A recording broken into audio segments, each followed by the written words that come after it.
Welcome, dear wanderers, to another gentle journey through the corridors of time. As the evening light fades and you settle into your favorite spot, I invite you to share where in the world you're listening from tonight. It always brings me such joy to see our community of night owls gathering from every corner of the globe. If you find these drowsy explorations through history as soothing as I hope, perhaps consider subscribing for more restful historical tales. Tonight, we venture into a peculiar corner of medieval life that historians often overlook in their grand narratives of kings and conquests. We're going to explore something wonderfully mundane yet utterly fascinating, the bizarre world of medieval footwear. Yes, shoes.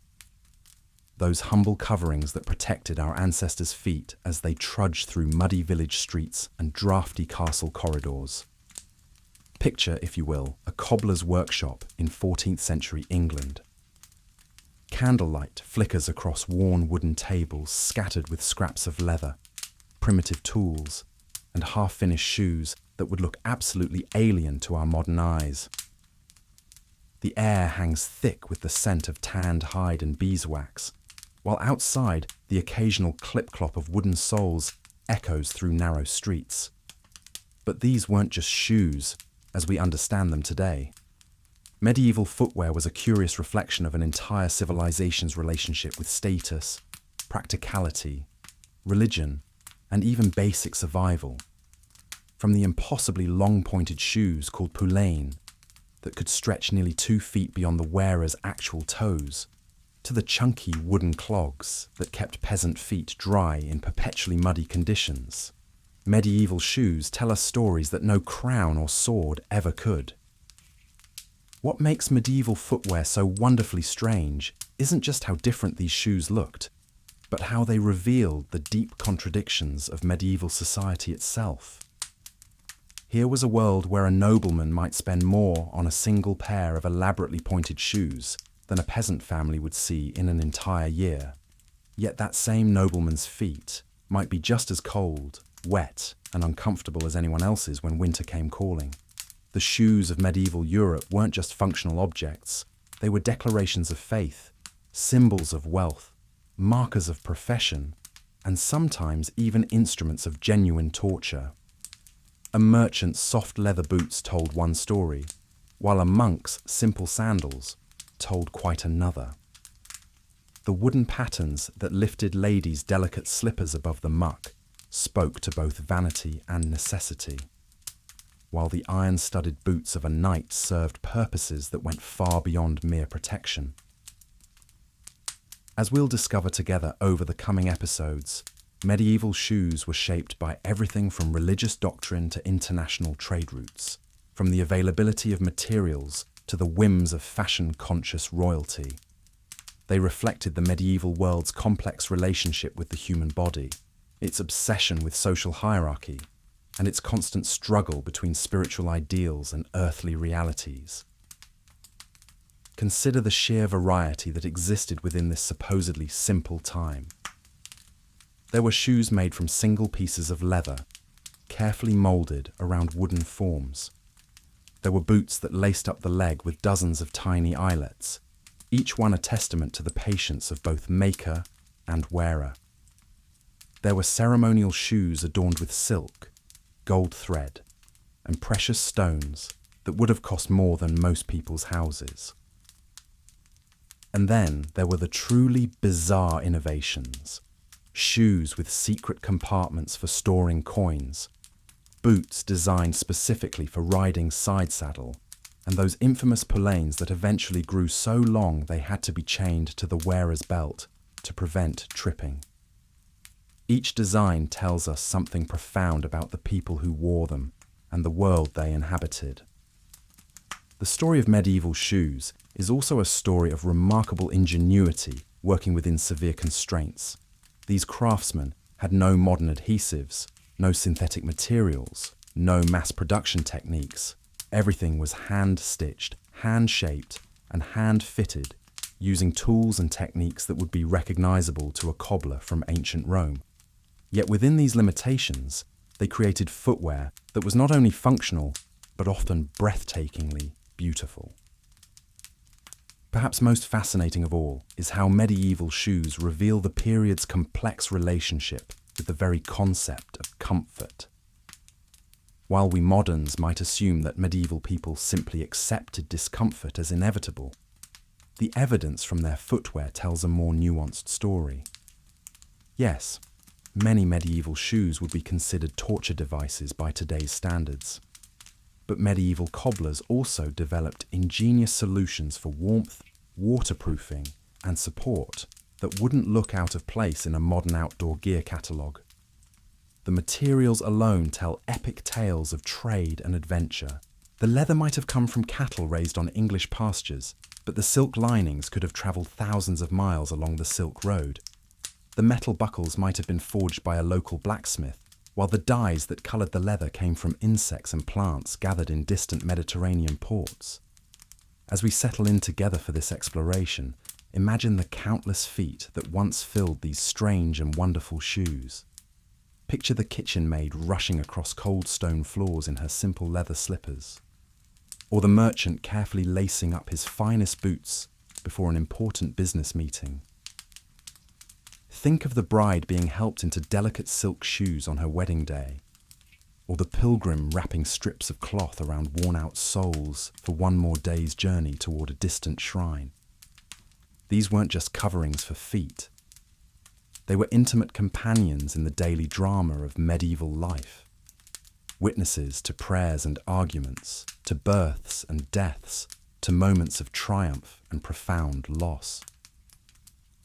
They carried their wearers through the rhythms of medieval existence, the bells calling to prayer, the seasonal cycles of planting and harvest, the endless round of duties that defined life in a world without machines.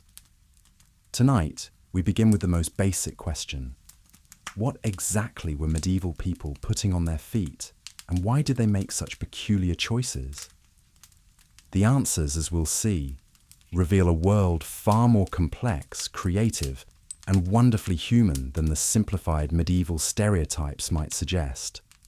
So pull your blanket a little closer, perhaps brew yourself a warm cup of something soothing, and let's step together into the strange and fascinating world of medieval footwear, where comfort met constraint, where necessity danced with vanity, and where the simple act of covering one's feet became a window into an entire civilization's soul. In the gentle glow of evening light, let these stories of leather and laces, of wooden soles and pointed toes, carry you peacefully toward rest. For in the end, there's something wonderfully comforting about discovering that even our most distant ancestors face the same basic human challenge we do each morning, figuring out what to put on their feet before facing the world outside their door. Sweet dreams await, dear listeners, filled perhaps with visions of medieval cobblers bent over their work, crafting shoes that would outlast empires and still fascinate us centuries later. Tomorrow, we'll delve deeper into this enchanting world. But for now, let the rhythm of hammer on leather and the whisper of thread through hide guide you gently into peaceful slumber. Now, if you thought those pointed poulaines were the strangest footwear to grace medieval feet, well, you haven't met the Chopin yet. Picture this. You're a wealthy merchant's wife in 15th century Venice, and you're about to leave your palazzo wearing what can only be described as platform shoes on steroids. These weren't just shoes. They were architectural marvels that could add anywhere from 6 inches to an entire 1.5 feet to your height. The Chopin wasn't born from vanity alone, though vanity certainly played its part. In the muddy, refuse-filled streets of medieval cities, where chamber pots were emptied from upper windows and horses left their calling cards wherever they pleased, elevation was quite literally a matter of survival. The higher you stood, the less likely you were to step in something unspeakable. But here's where it gets interesting.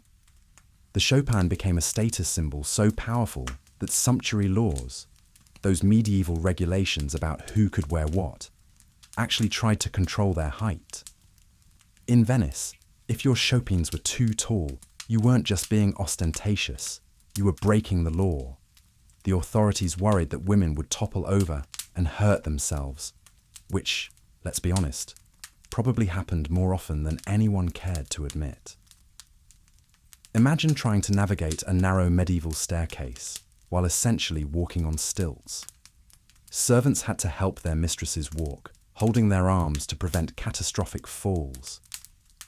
It was a peculiar dance of fashion and physics that somehow became the height of sophistication.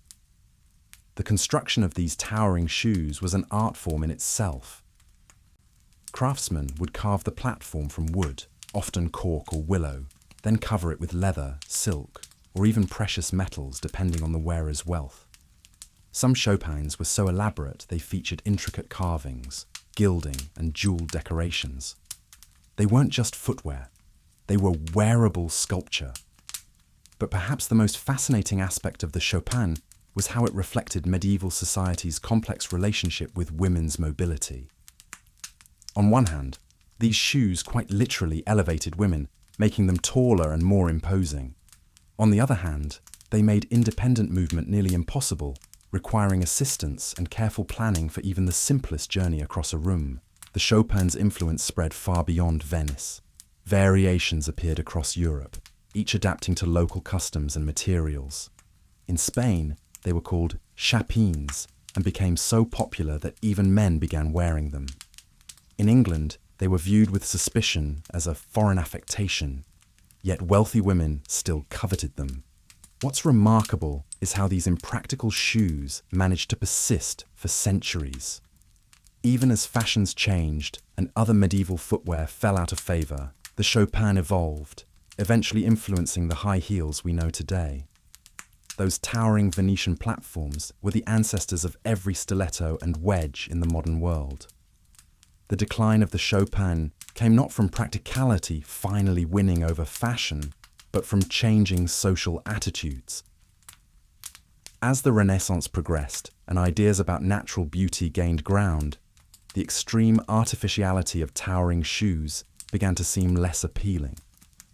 The Protestant Reformation also played a role, with its emphasis on modesty and rejection of ostentatious display. Yet even as they faded from everyday wear, chopines left their mark on our collective imagination. Shakespeare referenced them in Hamlet, and countless Renaissance paintings feature women balanced precariously on their wooden pedestals. They became symbols of an era when fashion knew no bounds, when the pursuit of status could literally lift you off the ground. As we drift deeper into this exploration of medieval footwear, it's worth remembering that these weren't just shoes. They were statements, symbols, and sometimes survival tools. Each pointed toe, every elevated platform, all those strange buckles and bizarre decorations told a story about the person wearing them and the world they inhabited. The Chopin reminds us that what we consider normal or practical is often just a matter of time and place. In an age when walking was treacherous and status was everything, a shoe that made you tall and slow was perhaps the most logical choice of all.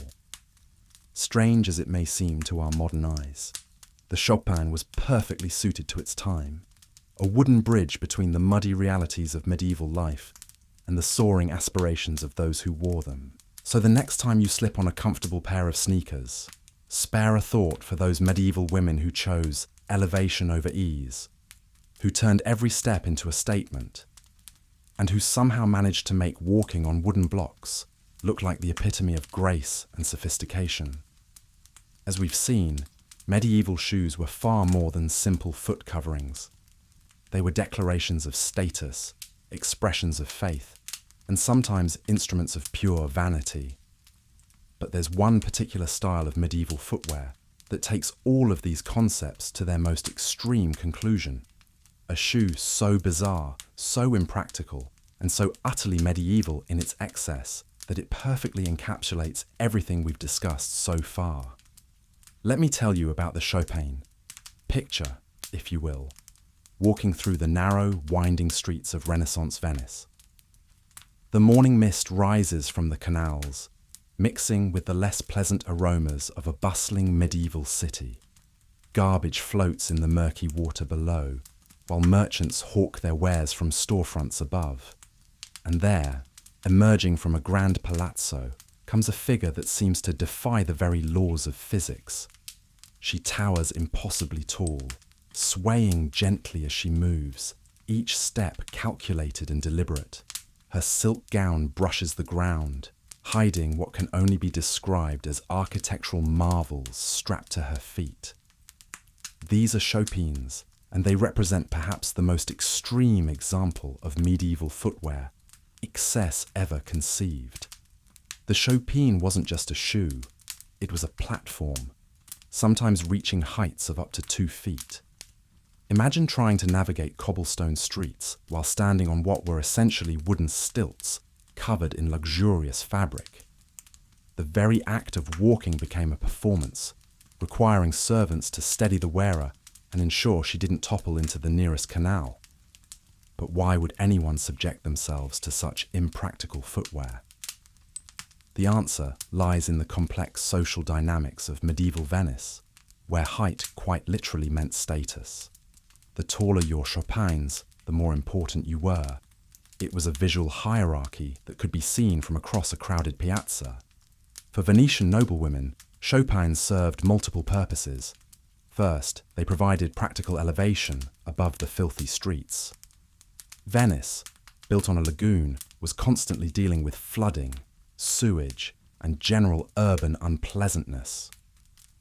Chopines kept expensive silk gowns and delicate feet well above the muck. But more importantly, they served as symbols of wealth and leisure. Only a woman who never had to work, who had servants to help her move, could afford to wear shoes that made basic mobility nearly impossible. The construction of chopines was an art form in itself. The base was typically made of wood, often cork for lighter weight, though some were carved from solid timber.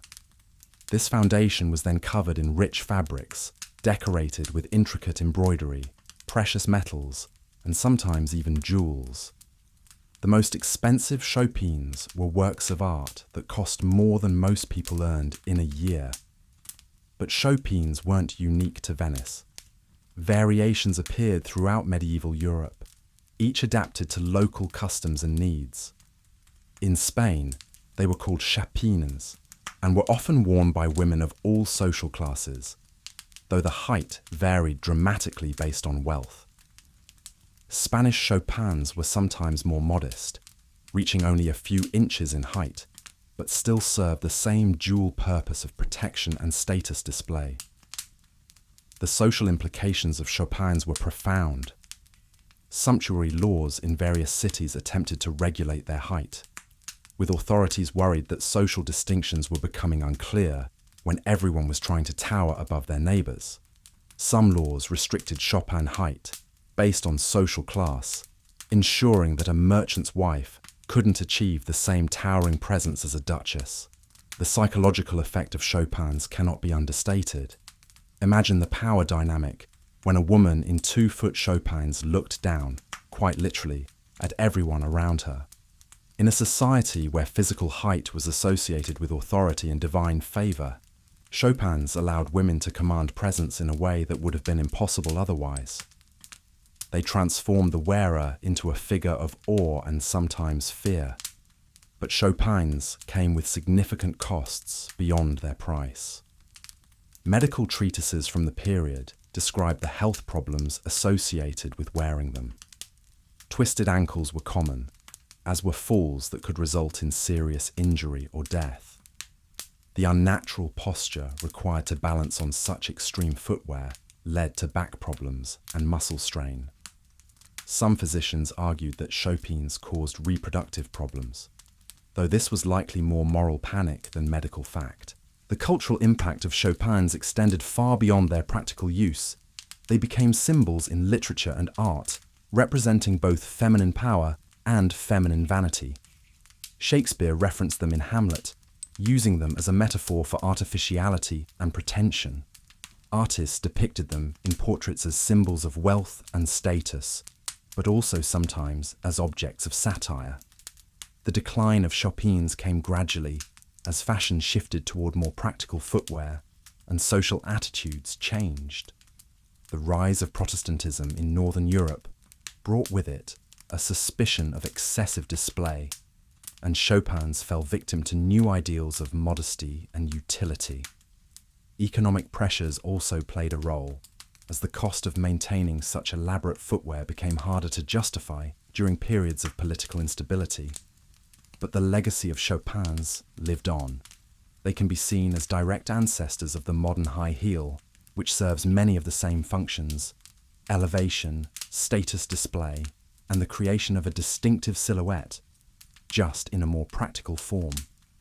The psychology behind chopines, the desire to literally rise above one's circumstances, remains as relevant today as it was 500 years ago. The chopin represents everything that was both wonderful and terrible about medieval fashion. It showcased incredible craftsmanship and artistic vision, while simultaneously demonstrating the extremes people would go to for social advancement. It was beautiful and ridiculous, practical and absurd, empowering and limiting, all at the same time. In many ways, the chopin is the perfect metaphor for medieval life itself. Precarious, extreme, and utterly committed to the idea that appearance mattered more than comfort. These shoes remind us that our ancestors were not so different from us in their desire to stand out, to rise above, and to make a statement with every step they took. As we continue our journey through the strange world of medieval footwear, remember the chopin, a shoe that literally elevated its wearer above the common crowd, while simultaneously trapping them in a prison of their own making. It's a reminder that sometimes the very things we think will lift us up can also weigh us down. Part 4. The Chopin Chronicles, Medieval Venice's Tower of Fashion. Picture. This. You're a wealthy Venetian noblewoman in the year 1580, preparing for an evening of social display. Your servants approach with what can only be described as architectural marvels disguised as footwear. These aren't shoes exactly, they're platforms, towering gravity-defying platforms that could easily be mistaken for small wooden buildings. Welcome to the world of the chopin, medieval Europe's most audacious answer to the question, how high can we possibly make a shoe before it becomes a public safety hazard? The chopin wasn't just footwear, it was a statement written in wood, cork, and sheer architectural ambition. Rising anywhere from 6 inches to an absolutely staggering 30 inches in height, these platform shoes transformed walking from a simple act of locomotion into a carefully choreographed performance art piece. Imagine trying to navigate the narrow, winding streets of Venice while essentially walking on stilts. Picture the concentration required to climb stairs, cross bridges, or simply stand still without toppling over like a fashionable tree. This was daily life for the aristocratic women who dared to don chopins. The construction of these medieval skyscrapers for feet was a marvel of engineering ingenuity. Craftsmen layered cork, wood, and sometimes even metal to create platforms that could support a human being while reaching heights that would make modern platform shoes seem positively demure. The higher the chopin, the greater the status symbol. It was as if wealthy women were literally trying to elevate themselves above the common masses. But why? What possessed an entire society to embrace footwear that made basic mobility a Herculean challenge? The answer lies in the complex social mathematics of medieval European society. Height equaled status. Literally. The taller your chopins, the more wealth you displayed, the more servants you clearly needed to help you navigate the world, and the more leisure time you obviously possessed, since you certainly couldn't engage in any practical labour while wearing them. In Venice, where the streets were often flooded and the ground perpetually damp, chopins served a practical purpose as well. They lifted the wearer's expensive gowns above the muck and moisture that characterized urban life. But practicality was just the excuse. The real motivation was pure, unadulterated social competition. Wealthy women competed to see who could manage the highest chopines with the most grace.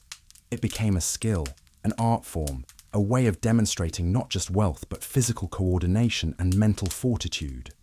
Walking in chopins required the balance of a tightrope walker, the core strength of an athlete, and the confidence of someone who knew that all eyes were upon them. The social implications were staggering. A woman in chopins couldn't simply run errands or engage in spontaneous activities. Every movement had to be planned, every step calculated. She required assistants to walk, servants to steady her, and considerable advance notice for any change in plans. This wasn't a bug in the system, it was a feature. The complete impracticality of chopins was precisely the point. They announced to the world, "I am so wealthy, so elevated in status, that I can afford to make mobility itself an elaborate performance." The higher the chopin, the more dramatic the social theatre. Some women needed specially trained servants, whose entire job was to help them walk.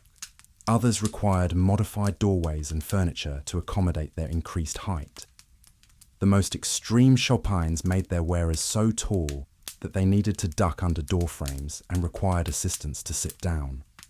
Venice became the epicenter of Chopin culture, with shoemakers competing to create ever more elaborate and elevated designs. The city's patrician women turned the simple act of walking into a display of wealth, status, and artistic expression. Streets became runways, and every public appearance was a carefully orchestrated demonstration of social hierarchy. But chopines weren't just about showing off. They were about power. In a world where women had limited legal and political rights, extreme fashion became a way to command attention, respect, and social influence. A woman in towering chopines couldn't be ignored, overlooked, or dismissed. She literally stood above the crowd. The psychological impact was profound. Wearing chopines changed how a woman moved, how she held herself, how others interacted with her. The elevated height created a physical manifestation of social elevation.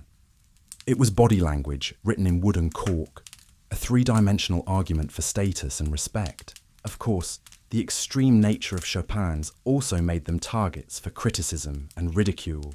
Moralists condemned them as vanity incarnate. Practical observers noted their obvious dangers. Women regularly fell, injured themselves, and occasionally died from Chopin-related accidents. The church denounced them as prideful excess, but the criticism only seemed to fuel their popularity.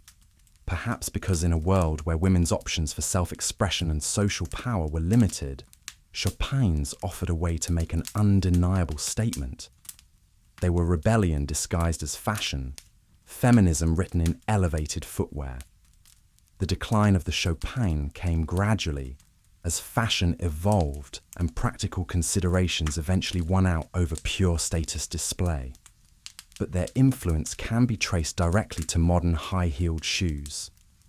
The basic principle remains the same. Elevation equals elegance, height suggests status, and the ability to move gracefully, despite impractical footwear, demonstrates a kind of refined mastery over one's environment. In many ways, chopins represented the medieval world in miniature, a society obsessed with hierarchy, status, and the visible display of wealth and power. They were shoes that told stories, footwear that functioned as social commentary, platforms that elevated not just bodies, but entire worldviews about class, gender, and the relationship between fashion and identity. Looking back at these towering monuments to medieval vanity, we might chuckle at their obvious impracticality. But perhaps we should also admire the sheer audacity of a culture that turned footwear into architecture, walking into performance art, and fashion into a form of social rebellion. The Chopin reminds us that throughout history, humans have been willing to endure remarkable discomfort in service of social expression. Whether we're talking about corsets, bound feet, or impossibly high heels, The relationship between fashion and suffering has always been complex, contested, and utterly fascinating. And so, as we drift towards sleep, let us remember those brave Venetian women, towering above the crowds on their wooden platforms, turning every step into a statement, every walk into a work of art, and every appearance into an argument for their own elevated place in the world. They may have struggled to walk, but they certainly knew how to make an impression. Boring history for sleep. Why medieval shoes were so weird. Part 5. As we delve deeper into the peculiar world of medieval footwear, we encounter perhaps the most extraordinary and impractical shoes ever created by human hands. While the poulaines had already pushed the boundaries of sensible shoe design, there emerged from the courts and noble houses of medieval Europe a creation so audacious, so utterly divorced from the practical needs of walking, that they seem to belong more to the realm of fantasy than historical fact. These were the chopines, and they represent the absolute pinnacle of medieval shoe madness. Picture, if you will, a shoe that is less shoe than architectural marvel. The chopine was essentially a platform shoe taken to its most extreme conclusion, with some examples reaching heights of nearly 2 feet. These towering creations were not merely footwear, but statements of power, wealth, and social position that literally elevated their wearers above the common masses. To understand the chopine is to understand the medieval mind's capacity for transforming the most basic human need into an elaborate display of status and artistry. The origins of the chopine can be traced to the wealthy merchant families and nobility of Venice in the late medieval period. Those similar elevated shoes appeared across Europe wherever wealth concentrated and social hierarchies demanded visible distinction. In a world where every aspect of dress communicated one's place in society, the chopines served as perhaps the most dramatic announcement of elevated status that could be imagined. The very act of wearing them required assistants, servants, and careful planning, making them accessible only to those with sufficient wealth and leisure to navigate the world on such precarious perches. The construction of a chopin was a marvel of medieval craftsmanship, requiring skills that bridged the gap between cobbler and engineer. The base, or platform, was typically constructed from cork, a material prized for its lightness despite the substantial height it could achieve. This cork foundation was carefully shaped and carved, often requiring multiple pieces fitted together with the precision of a master carpenter. The cork was then wrapped in layers of leather or fabric, creating a surface that could be decorated according to the wearer's preferences and social position. The shoe portion that sat atop this towering platform was crafted with equal care, often from the finest leather available, and decorated with silk, velvet, precious metals, and sometimes even jewels. The contrast between the humble cork foundation and the luxurious upper shoe created an interesting metaphor for the elevation of the wearer above their earthly concerns. Some chopines featured intricate tooling, embossed patterns, and decorative elements that turned each pair into a unique work of art. The height of chopines varied considerably, with the most extreme examples reaching truly staggering proportions. While many chopines ranged from 6 to 12 inches in height, the most ambitious could soar to 18 inches or even 2 feet. At such heights, the act of walking became a carefully choreographed performance, requiring not only physical balance, but considerable courage. The wearer's center of gravity was dramatically altered, transforming every step into a calculated risk and every staircase into a potential catastrophe. The impracticality of chopines was not a design flaw, but rather their primary feature. In a society where useful work was associated with the lower classes, the inability to perform practical tasks while wearing chopines served as proof of one's elevated social status. A woman who could navigate her daily life while balanced on foot-high platforms was demonstrating not only her wealth, but her freedom from the mundane concerns that occupied the lives of common people. The very act of wearing Chopins announced to the world that one's time was too valuable for walking on the same level as ordinary folk. This impracticality extended to virtually every aspect of daily life. Entering and exiting carriages required assistance and careful planning. Navigating stairs became an elaborate production involving multiple servants and extreme caution. Even simple activities like walking through doorways required consideration of the wearer's dramatically increased height. The Chopin transformed the most basic human activity, walking, into a complex social performance that required both audience and support staff.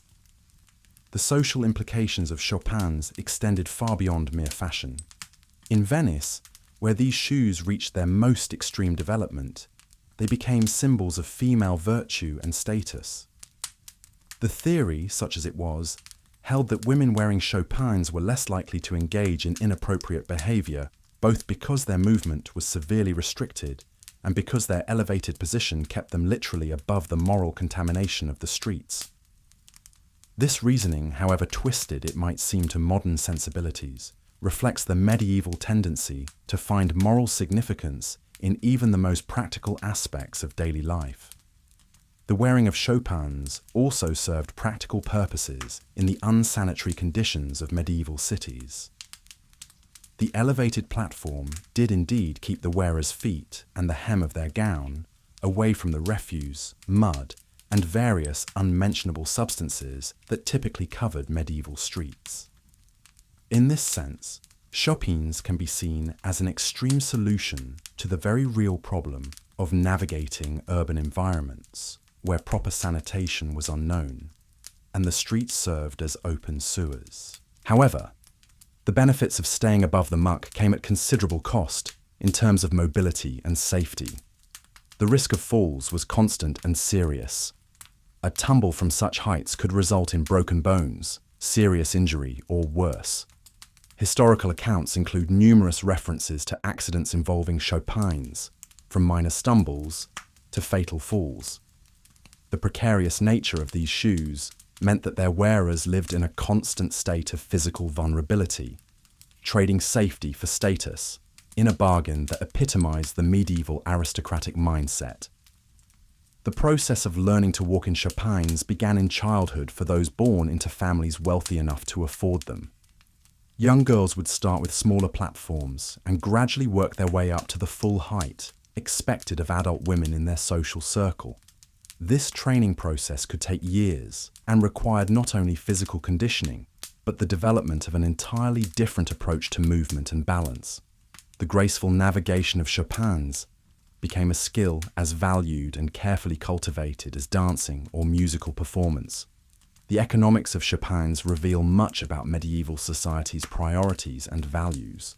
A single pair of high-quality Chopins could cost more than a skilled craftsman earned in several months. The materials alone represented a significant investment, from the imported cork to the precious metals and jewels used in decoration. The labor required to construct a pair was considerable, involving multiple skilled artisans working in coordination. For many families, the purchase of Chopins represented one of their largest expenditures, comparable to buying property or funding a child's education. The maintenance of Chopins was equally expensive and complex. The cork platforms were vulnerable to moisture and could be damaged by the very conditions they were designed to protect against. The decorative elements required regular care and occasional replacement. The leather needed conditioning and repair. Most importantly, the structural integrity of such tall, narrow shoes required constant monitoring and professional maintenance. A wealthy family might employ specialists whose primary responsibility was the care and repair of the household's Chopins. The regional variations in Chopin design reflect the diverse cultural influences and local preferences across medieval Europe. Venetian Chopins tended toward extreme height, and elaborate decoration, reflecting the wealth and ostentation of the merchant republic. Spanish Chopins often incorporated Moorish design elements, with intricate geometric patterns and rich colors. French versions frequently emphasized elegance and proportion over pure height, while German Chopins sometimes featured additional functional elements like hidden compartments or removable decorative pieces. The decline of the Chopin as a fashion statement came gradually, as changing social attitudes and practical considerations slowly eroded their appeal.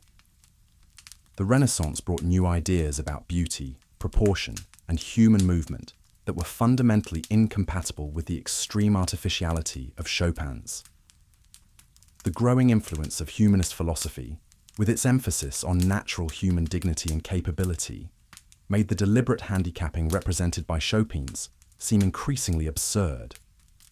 Economic factors also contributed to their decline. The massive cost of Chopins became harder to justify as other luxury goods and investments competed for the attention of the wealthy. The rise of new forms of entertainment, art, and luxury goods provided alternative ways for the rich to display their status without the practical difficulties imposed by extreme footwear. The changing nature of urban life, with improved streets and different social expectations, also reduced both the practical benefits and social significance of elevated shoes. The legacy of Chopins extends far beyond their historical period, influencing fashion and design concepts that persist to this day. The modern high heel, while far more practical and proportionate than its medieval predecessor, owes a clear debt to the Chopin's basic principle of using elevated footwear to enhance height, status, and feminine appeal. The platform shoe, which experiences periodic revivals in fashion, directly echoes the Chopin's approach to dramatic elevation. The Chopin also represents one of the clearest examples of fashion as social communication in human history. Every aspect of these shoes, from their construction to their decoration to the manner of wearing them, conveyed specific messages about the wearer's social position, economic resources, and cultural values. They served as a form of non-verbal communication that was as clear and specific as any written text, allowing those who understood the code to read complex information about social relationships and hierarchies at a glance. The psychological impact of wearing Chopins should not be underestimated. The physical elevation provided by these shoes created a literal change in perspective that must have had profound effects on how wearers viewed themselves and their world. Looking down on others from a height of nearly 2 feet would have reinforced feelings of superiority and separation from common concerns. At the same time, the constant awareness of physical vulnerability and dependence on others for basic mobility would have created a complex psychological relationship with power and helplessness. The gender implications of Chopin's reveal much about medieval attitudes toward women and femininity. While men occasionally wore elevated shoes, Chopin's were primarily a female fashion, and their extreme impracticality served to emphasize and exaggerate certain ideas about feminine delicacy and helplessness. The inability to move quickly or independently while wearing Chopin's reinforced social expectations that women should be protected, guided, and assisted by men.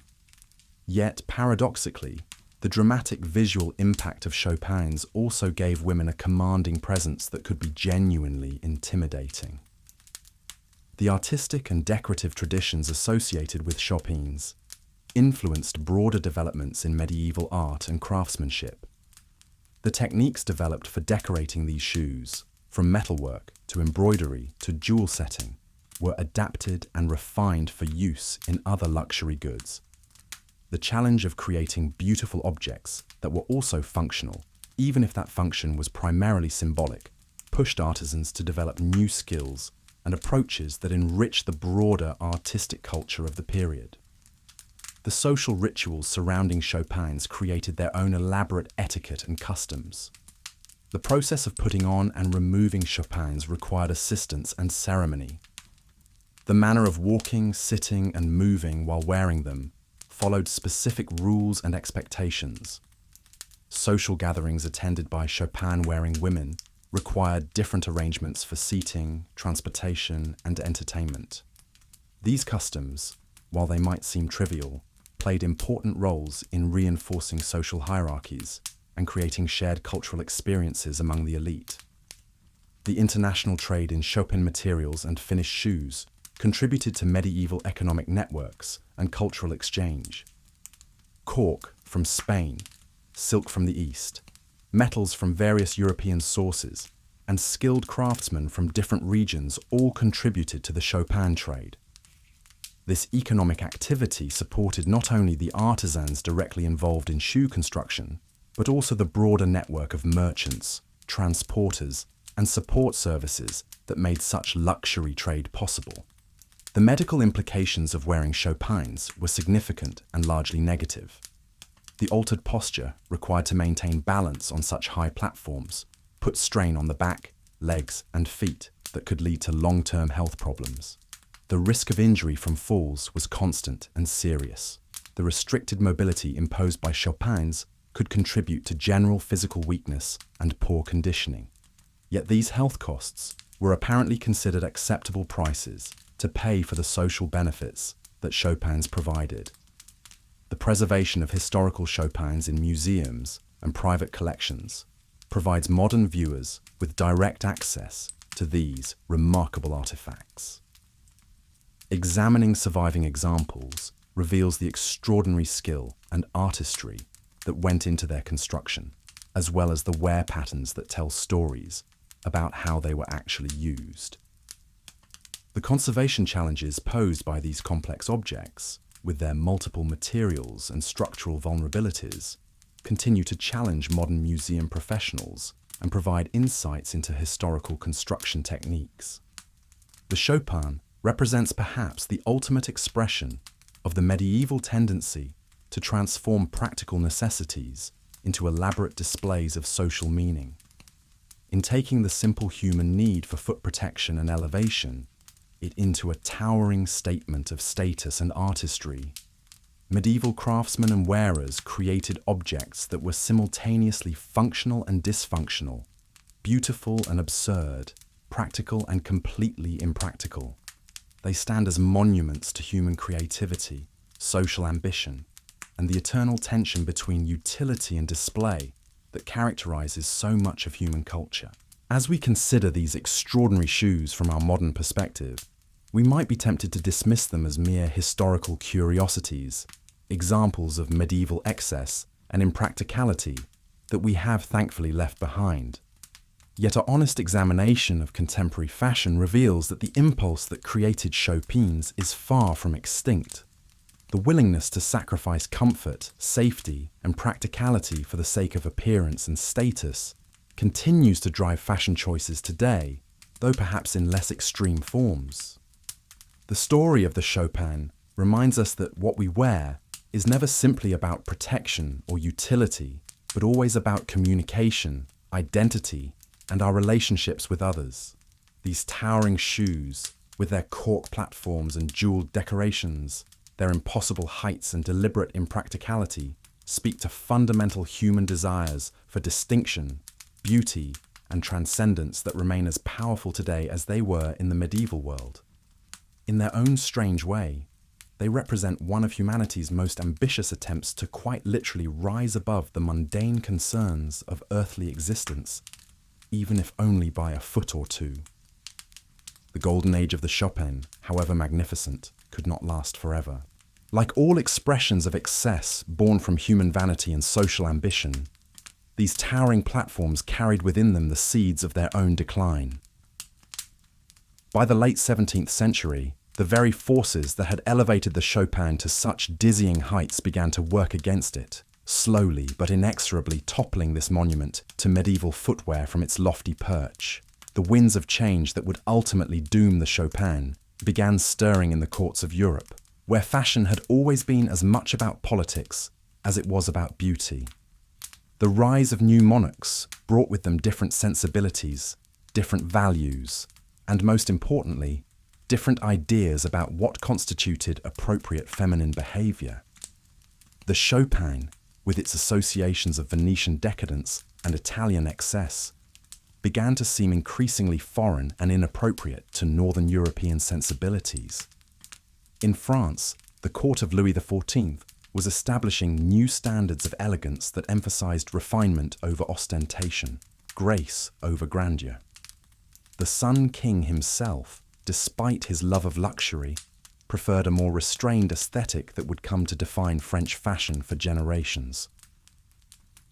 The Chopin, with its unwieldy height and obvious artifice, seemed crude and barbaric compared to the delicate slippers and low-heeled shoes that were becoming fashionable in Versailles.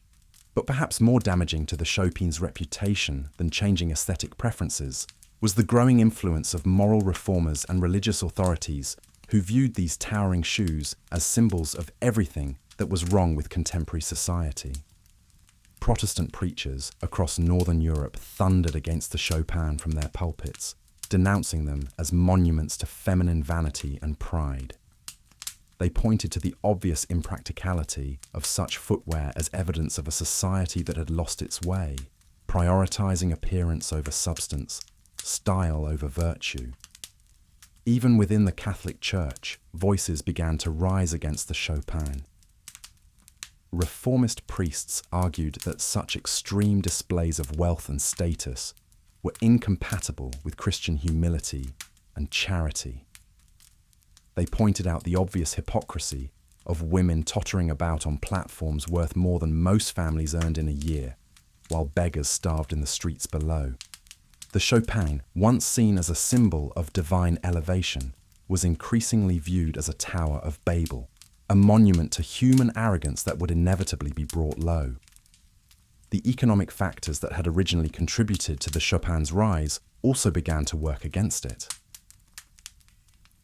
The leather and materials required to construct these towering platforms became increasingly expensive as trade routes shifted and new sources of wealth emerged. The skilled craftsmen capable of creating truly magnificent Chopins were aging, and fewer young artisans were learning the trade as demand declined. What had once been a thriving industry, employing hundreds of workers, gradually withered away. More practically, the very design of the Chopin made it increasingly unsuitable for the changing urban landscape of the late medieval period. As cities grew more crowded and streets became busier, the dangers of navigating on platforms that could reach 2 feet in height became impossible to ignore. Accidents were common, and not just minor stumbles that might result in a twisted ankle or bruised dignity. Women fell from their Chopins with alarming regularity, sometimes suffering serious injuries or even death. The famous case of Isabella Torriani serves as a tragic example of the Chopin's deadly potential. A wealthy merchant's wife from Milan, Isabella was renowned throughout the city for her collection of magnificent Chopins, some of which were said to reach nearly 30 inches in height. In 1642, while attending a wedding celebration, Isabella attempted to descend a flight of stairs in her tallest Chopins. She lost her balance near the top, tumbling down the stone steps in a cascade of silk, leather, and splintered wood. She died 3 days later from her injuries, becoming a cautionary tale that spread throughout Italy and beyond. Such incidents, multiplied across hundreds of cities and thousands of women, began to turn public opinion against the Chopin. What had once been seen as a symbol of feminine grace and refinement was increasingly viewed as a dangerous affectation that put women's lives at risk for no good reason.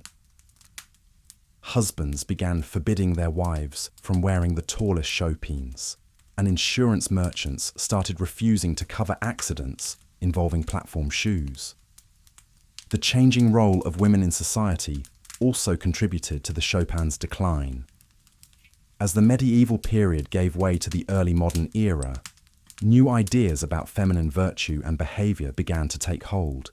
The ideal woman was no longer the elevated, untouchable figure who glided through life on towering platforms, but rather someone more approachable, more practical, more capable of managing a household and raising children. The Chopin, with its obvious impracticality and associations with leisure and luxury, seemed increasingly out of step with these new ideals. Fashion itself was evolving in ways that made the Chopin seem outdated and clumsy. The flowing gowns that had once concealed and complemented these towering platforms were giving way to more fitted styles that revealed more of the foot and ankle. These new fashions required shoes that were not only beautiful, but also proportioned to complement the human form rather than dramatically altering it. The Chopin, with its exaggerated height and bulk, simply could not adapt to these new aesthetic requirements. Political changes also played a role in the Chopin's downfall. The rise of nation-states and the decline of city-state power meant that the wealthy merchant families who had been the Chopin's primary patrons found their influence waning. New forms of nobility, based on service to monarchs rather than commercial success, brought with them different values and different ways of displaying status. Military service and administrative competence became more important markers of worth than the ability to afford towering platform shoes. The Chopin's association with Italy also became a liability as Northern European powers asserted their cultural independence. What had once been seen as sophisticated continental fashion was increasingly viewed as foreign excess, inappropriate for virtuous Christian women. The Protestant Reformation had created new suspicions about Catholic countries and their customs, and the Chopin became caught up in these broader cultural and religious conflicts. By the middle of the 17th century, the writing was on the wall for the Chopin. Fashion publications, which had once featured detailed illustrations of the latest platform styles, began to ignore them entirely or mention them only to mock their impracticality. Sumptuary laws that had once tried to limit the height of Chopins were quietly repealed, not because restrictions were no longer needed, but because demand had simply evaporated. The final death blow to the Chopin came not from any single cause, but from the cumulative weight of all these factors. Younger women, influenced by new ideals of feminine beauty and behavior, simply stopped wearing them. Older women who had grown up with Chopins found themselves increasingly isolated, their towering platforms making them look like relics from a bygone age. The craftsmen who had once specialized in creating these magnificent platforms either retired or turned their skills to other forms of footwear. Yet even as the Chopin faded from everyday use, its influence on fashion and culture continued to reverberate through the centuries.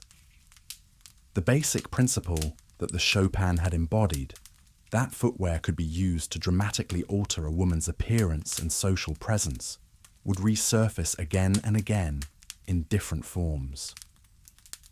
The high heels that became popular in the 18th century owed a clear debt to the Chopin's innovations, even if they were far more modest in their execution. The Chopin had also established important precedents about the relationship between fashion, status, and feminine identity that would shape women's clothing for centuries to come. The idea that a woman's shoes could serve as a powerful indicator of her social position, her wealth, and her taste became deeply embedded in European culture. Even today, the phrase well-heeled retains its connection to economic status, a linguistic fossil from the age when the height of one's shoes directly correlated with the depth of one's purse. More subtly, the Chopin had challenged and ultimately expanded ideas about what women's bodies could be and do.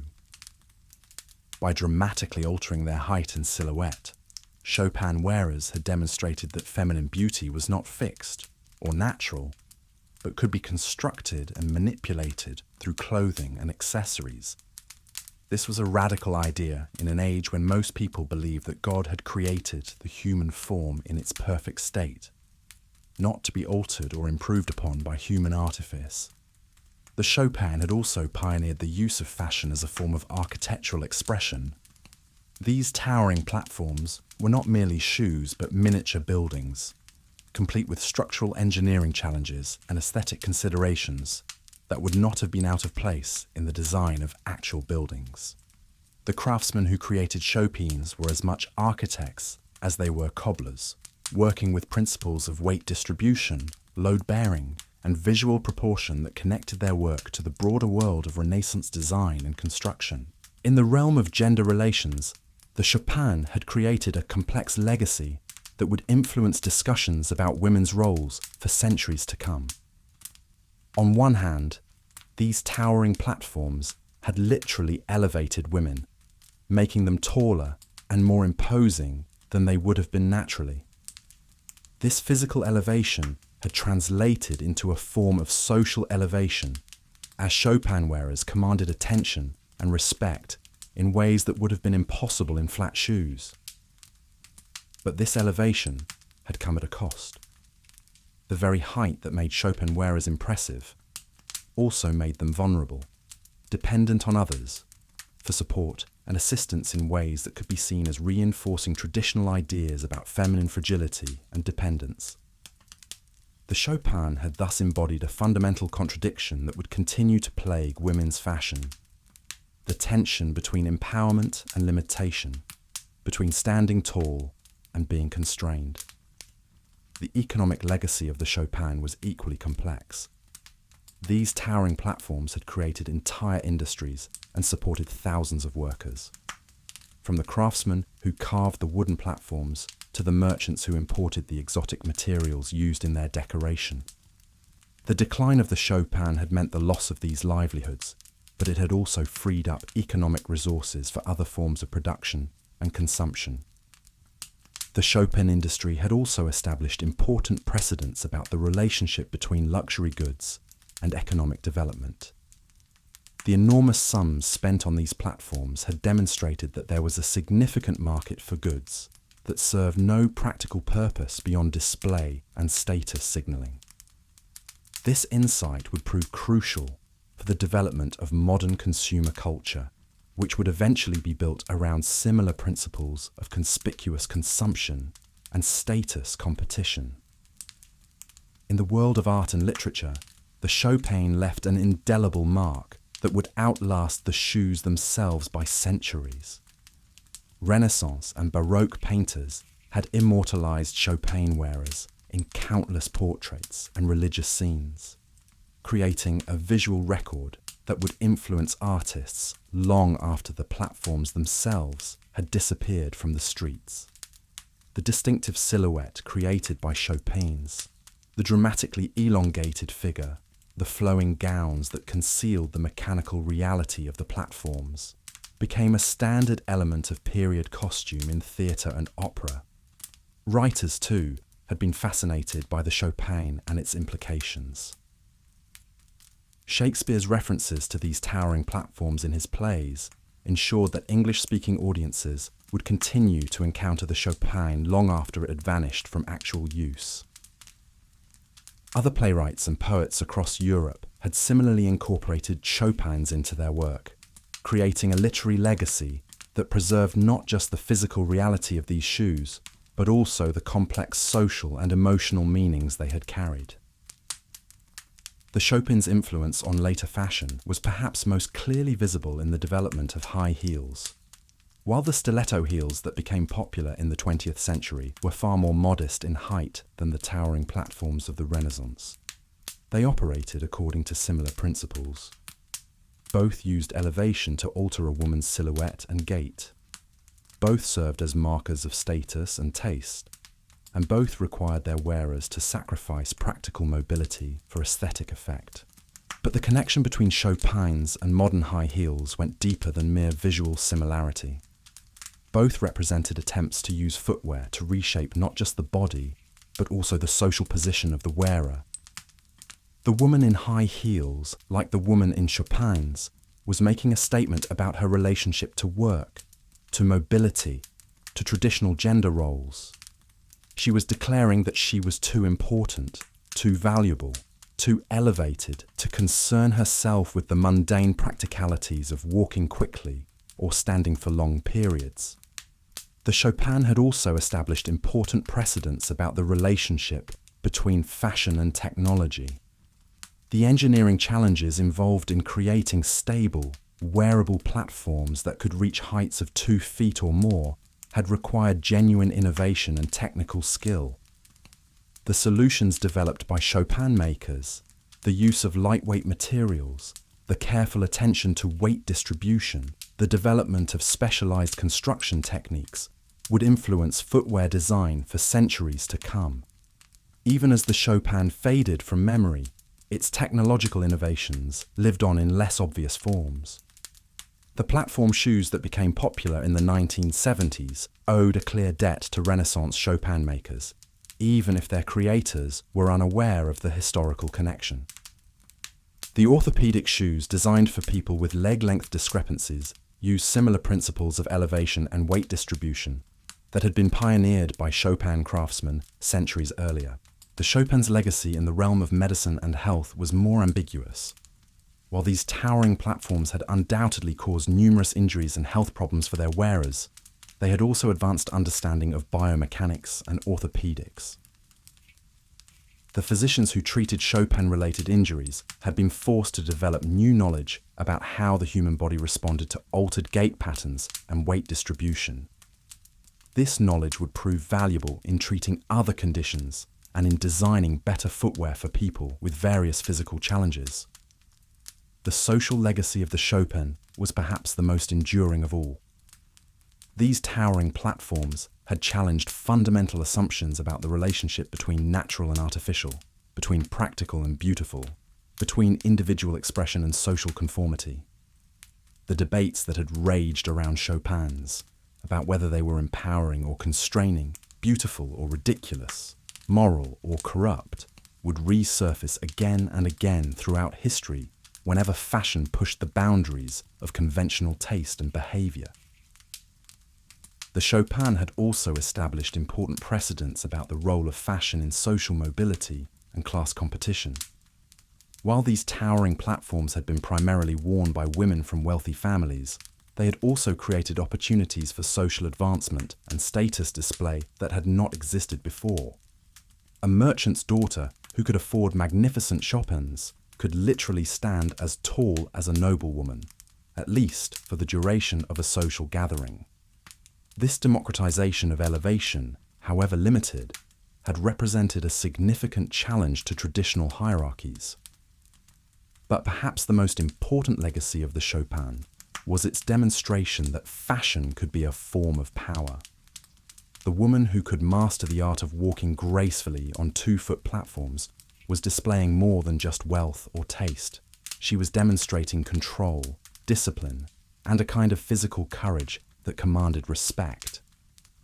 The Chopin had shown that clothing and accessories could be tools for reshaping not just appearance, but also social relationships and power dynamics. As we look back on the Chopin from our modern perspective, it's easy to dismiss these towering platforms as mere historical curiosities, bizarre examples of fashion excess from a bygone age. But such a dismissal would miss the deeper significance of what the Chopin represented and accomplished. These shoes were not just fashion statements, but cultural artifacts that embodied the hopes, fears, ambitions, and contradictions of their time.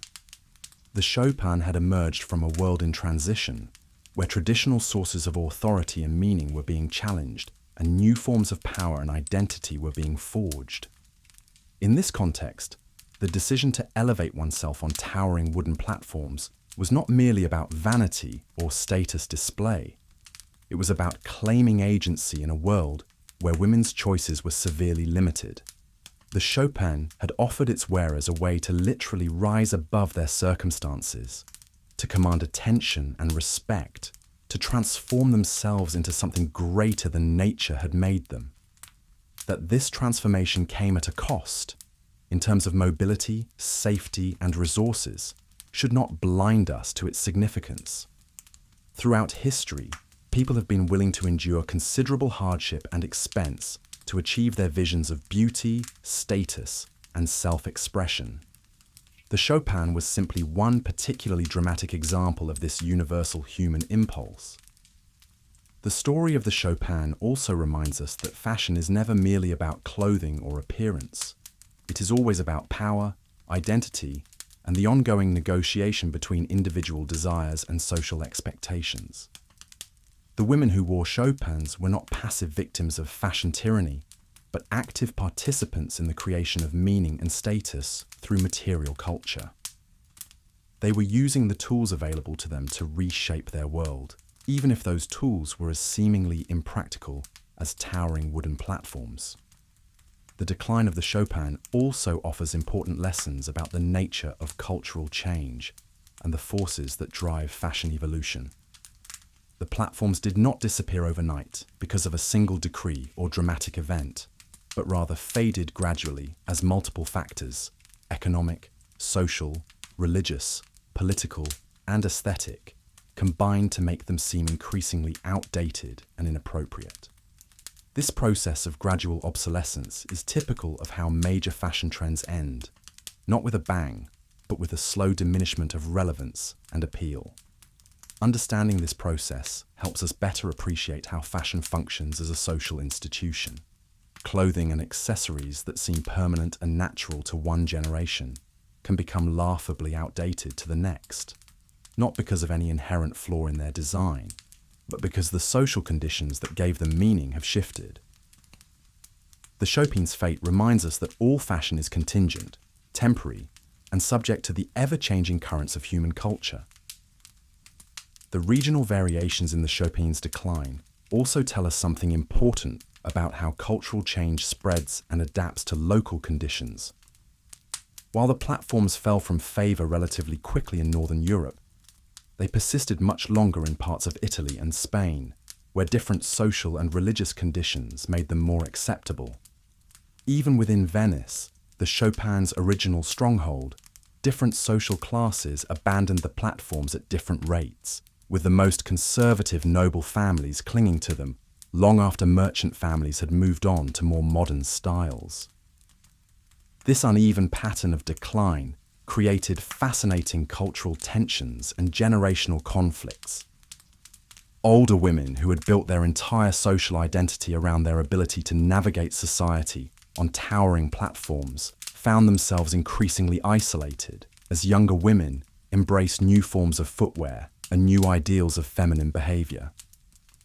Family portraits from the mid-17th century sometimes captured these tensions, showing mothers in traditional Chopins standing alongside daughters in more modest shoes, each representing different visions of appropriate feminine presentation. The craftsmen who had specialized in Chopin construction faced their own challenges as demand dwindled. Some attempted to adapt their skills to the creation of more conventional footwear, but the specialized knowledge required to build stable 2-foot platforms was not easily transferable to the construction of ordinary shoes. Others tried to innovate, creating shorter platforms or new decorative techniques, but these efforts could not stem the tide of changing fashion preferences. The most successful Chopin makers were those who recognized early that the market was shifting and diversified their businesses before it was too late. Some moved into furniture making, where their skills in working with wood and understanding weight distribution could be put to good use.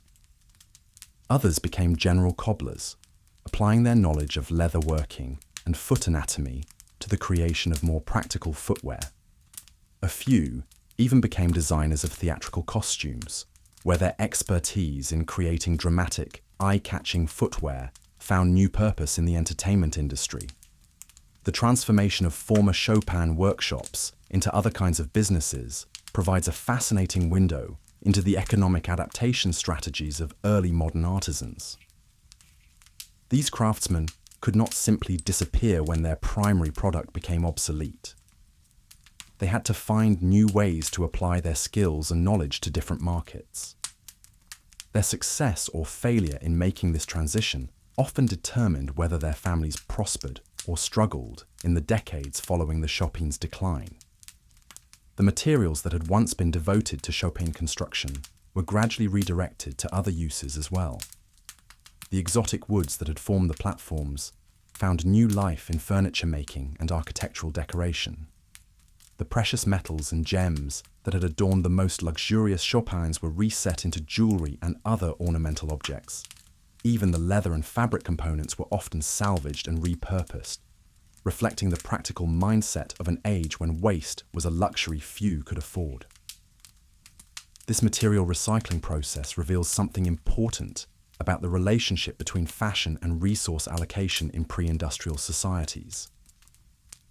Unlike modern fashion systems, where discarded clothing often ends up in landfills, the early modern world had well-developed networks for reclaiming and repurposing valuable materials. The decline of the Chopin thus represented not just a cultural shift, but also a significant reallocation of economic resources from one form of consumption to others. The documentation of the Chopin's decline provides historians with valuable insights into how fashion change was understood and recorded by contemporary observers. Fashion was not yet considered a serious subject for scholarly study, so most references to the Chopin's disappearance appear in sources focused on other topics: economic records, personal diaries, moralistic treat, as we've journeyed through the peculiar world of medieval footwear, from the towering Chopins of Venice to the pointed poulaines of French courts. We've seen how shoes became powerful symbols of status, wealth, and social position. But there's another chapter to this story that reveals just how deeply footwear was woven into the fabric of medieval society. The rise and fall of these extraordinary fashion statements. You see, the very impracticality that made Chopins and poulaines so desirable also contained the seeds of their own destruction. Like all fashion extremes, there comes a point where function finally pushes back against form, where the human body simply refuses to cooperate with the demands of style any longer. The decline of the Chopin began gradually, almost imperceptibly at first. By the early 17th century, the winds of change were stirring across Europe. The Renaissance spirit of humanism was giving way to new ideas about natural beauty and practical living. Philosophers and physicians began questioning whether it was truly wise to force the human form into such unnatural constraints. But perhaps more importantly, the world itself was changing. The rigid social hierarchies that had made extreme footwear so appealing as a status symbol were beginning to crack. Trade was expanding, creating new forms of wealth that didn't depend on ancient bloodlines. The merchant classes were rising, and they needed to move quickly through bustling markets and counting houses. They couldn't afford to totter about on wooden platforms, no matter how impressive those platforms might appear. The practical demands of an increasingly mobile society began to outweigh the symbolic power of immobilizing footwear. Women of the emerging merchant class needed shoes that would allow them to navigate cobblestone streets, climb stairs to inspect warehouses, and move with confidence through the expanding world of commerce. Religious reformers, too, played their part in the Chopin's downfall. The Counter-Reformation brought with it a new emphasis on modesty and spiritual purity over worldly display. Preachers railed against the vanity of extreme fashion, arguing that such ostentatious footwear distracted from proper devotion to God. The very height that had once symbolized closer proximity to the divine now seemed to represent dangerous pride and worldly excess. Even the medical community began to speak out. Physicians who had long observed the physical toll of extreme footwear started documenting the injuries, the falls, the complications of pregnancy among women who insisted on wearing impossibly high shoes. They published treatises describing damaged spines, twisted ankles, and the general debilitation that came from years of walking on what were essentially stilts. The Spanish court, long a bastion of Chopin culture, began to moderate its footwear requirements. New queens arriving from other European courts brought different fashion sensibilities, ones that favored elegance over extremism. Gradually, the acceptable height for Chopins began to decrease. What had once been measured in feet was now measured in inches. The transition wasn't immediate or uniform. In some conservative corners of society, particularly among older noble families desperate to maintain their traditional privileges, extreme footwear persisted well into the 17th century. But these holdouts increasingly appeared quaint rather than impressive, relics of a bygone age, rather than leaders of fashion. The Chopin's decline also coincided with broader changes in women's fashion.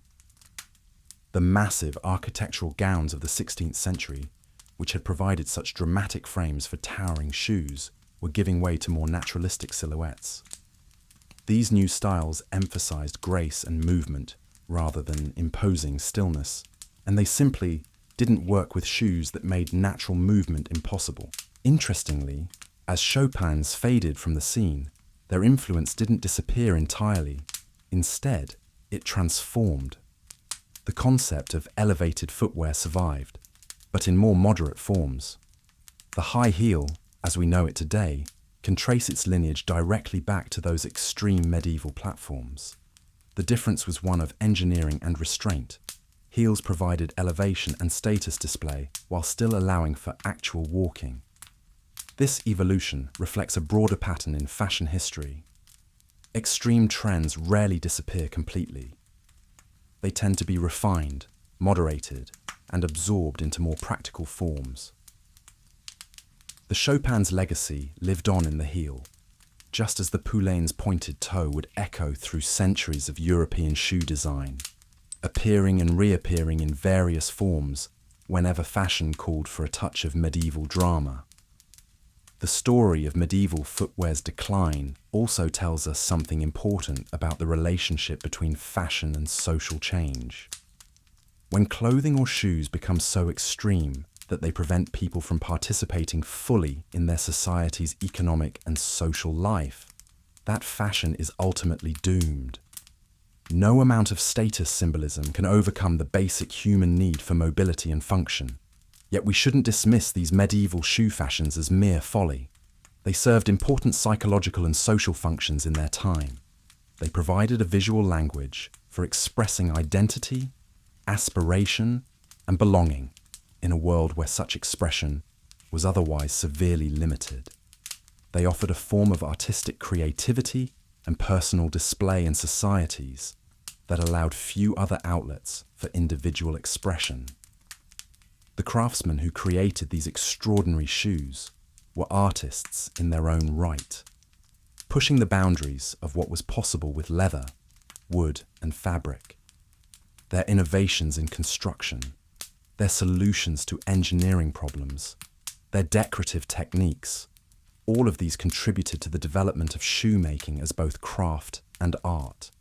And in their very impracticality, these shoes remind us that humans have always been willing to sacrifice comfort for beauty, function for meaning, practicality for the pure joy of creation and display. This impulse to transform the mundane necessity of protecting our feet into an opportunity for art, status display, and personal expression connects us directly to our medieval ancestors. As we continue our exploration of medieval footwear, we'll discover that the story doesn't end with the decline of the most extreme fashions. Instead, it transforms, evolving into new forms that would influence centuries of shoe design to come. The medieval obsession with extraordinary footwear had planted seeds that would bloom in unexpected ways, creating a legacy that reaches all the way to the shoes you're wearing right now.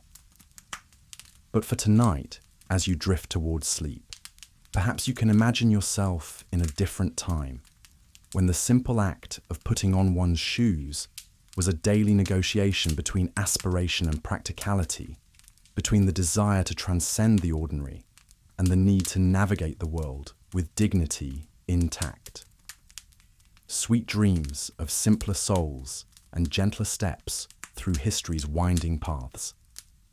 Tonight, as the cold wind rattles your windows and you slip your feet into comfortable modern shoes, spare a thought for our medieval ancestors who faced winter in footwear that was often more ornament than protection. We've journeyed through the bizarre world of poulaines and chopines, but there's one more chapter to this peculiar tale, the slow, inevitable decline of medieval shoe madness. By the late 15th century, something was shifting in the cobbled streets and castle halls of Europe. The towering chopines, that had once elevated Venetian ladies to godlike heights were beginning to wobble under the weight of practicality.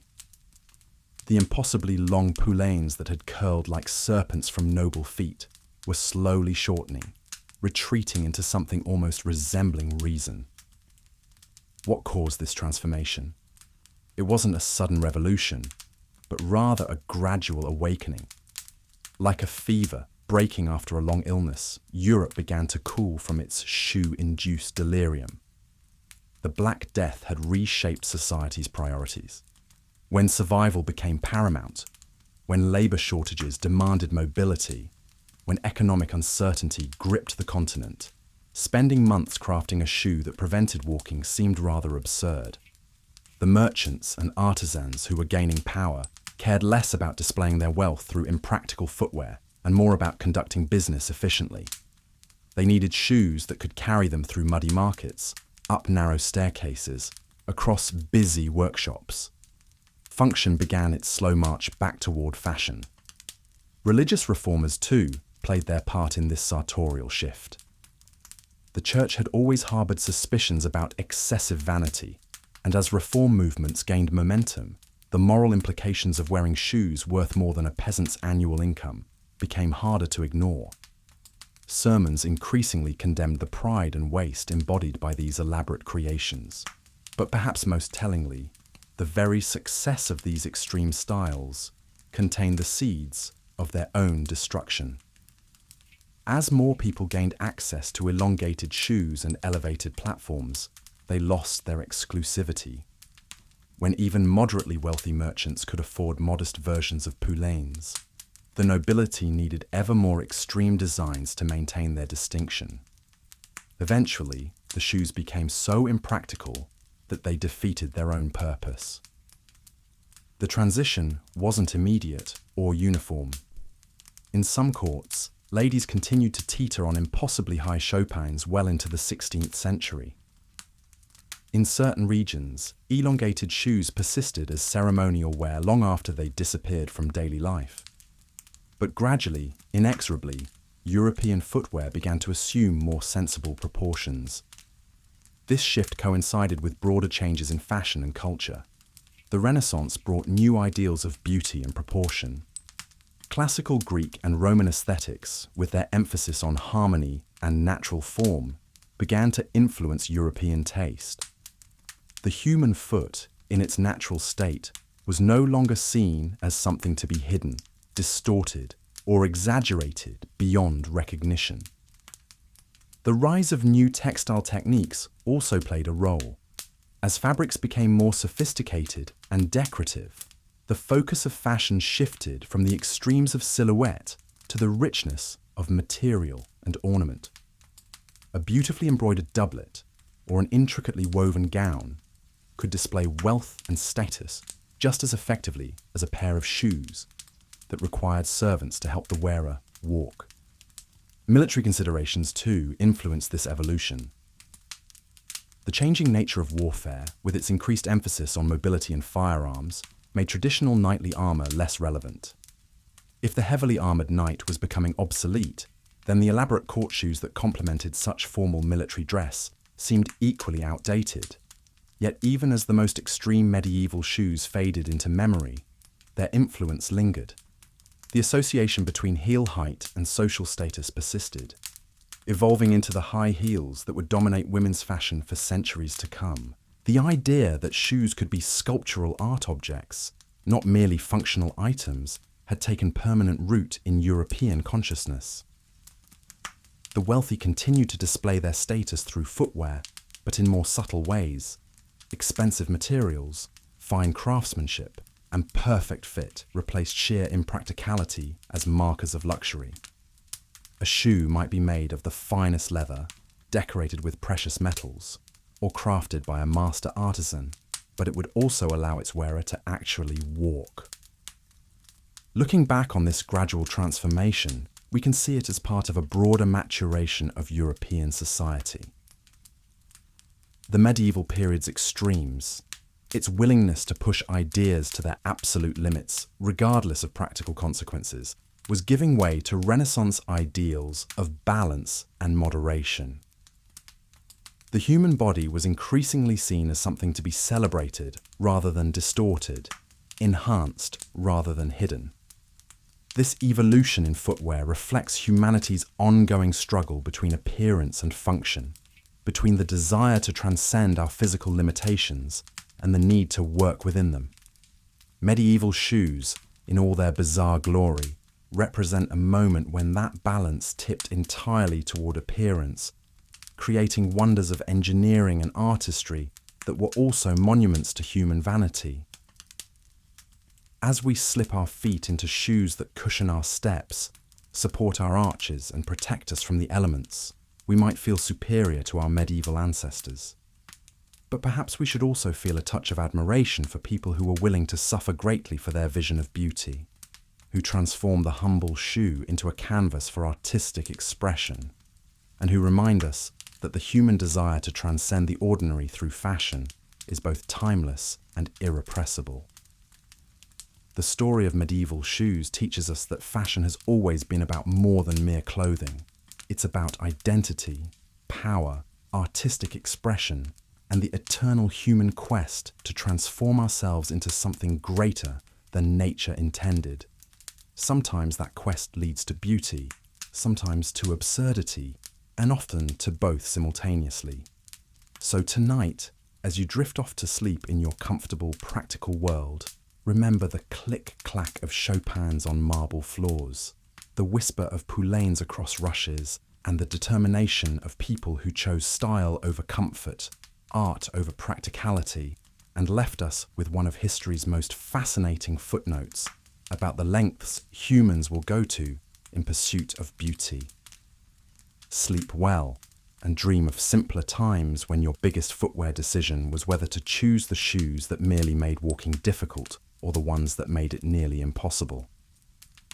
As Chopins reached their dizzying peak of popularity across Renaissance Europe, it became clear that these towering platforms were more than mere footwear.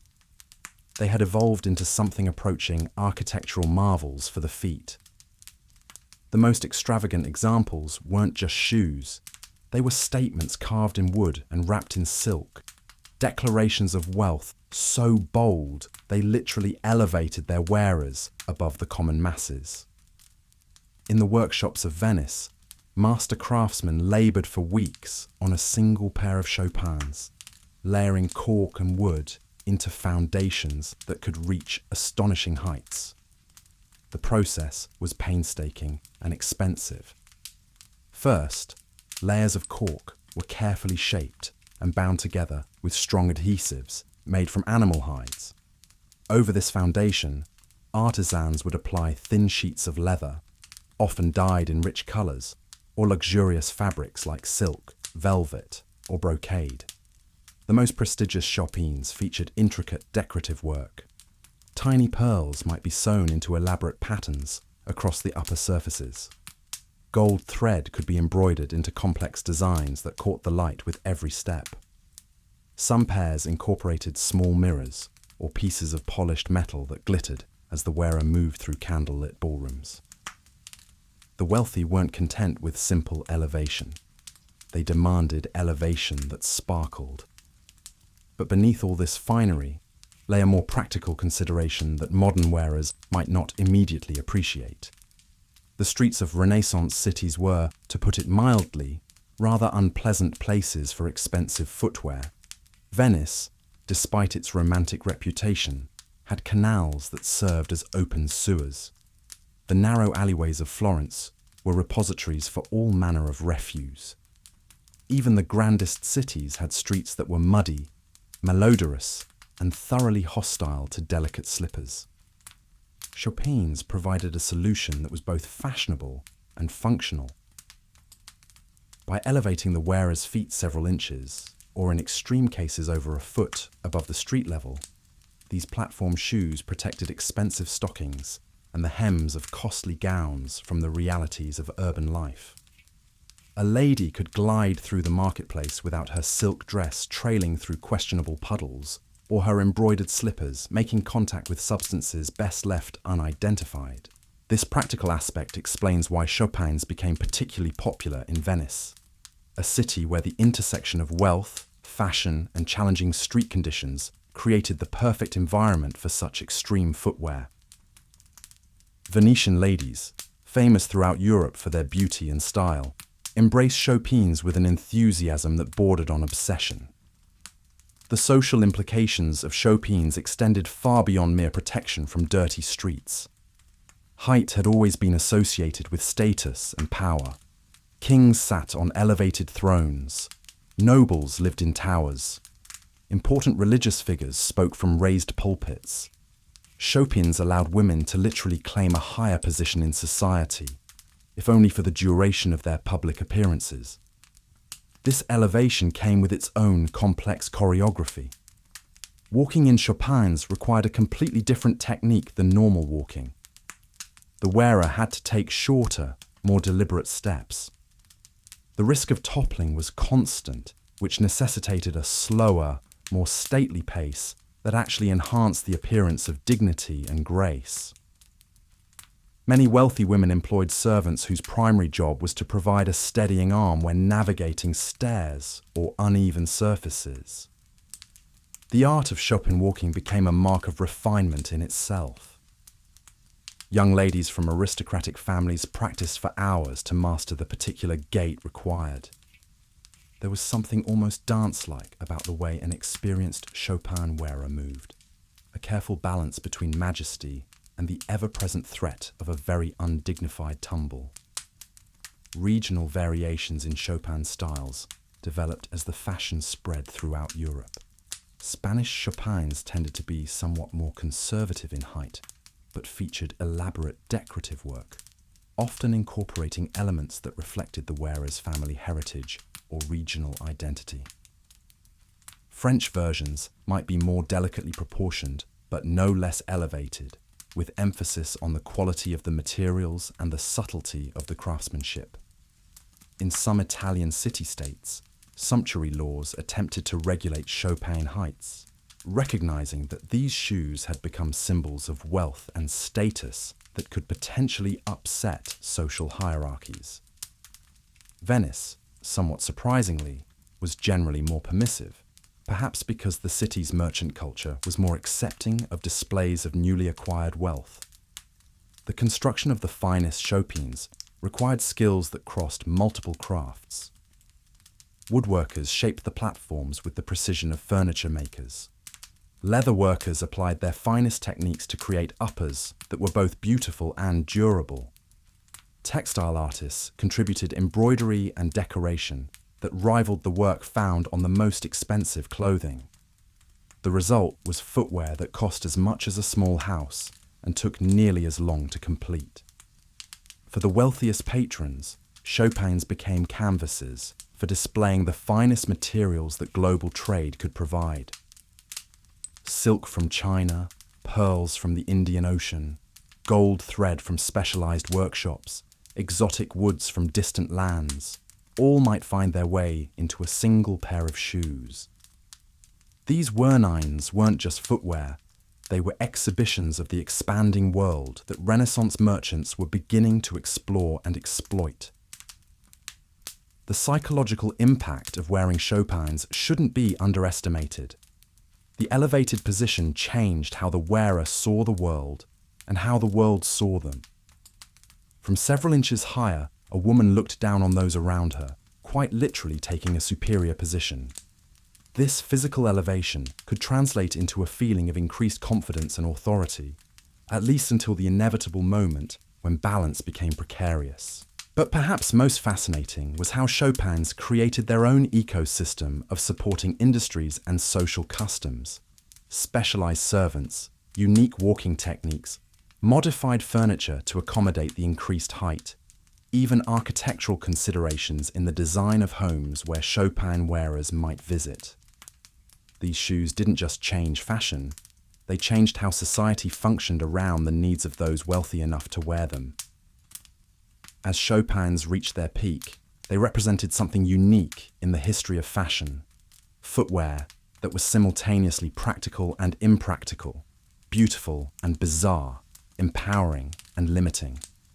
They solved real problems while creating entirely new ones. They elevated their wearers both literally and socially, while making the simple act of walking and exercise in carefully calculated risk.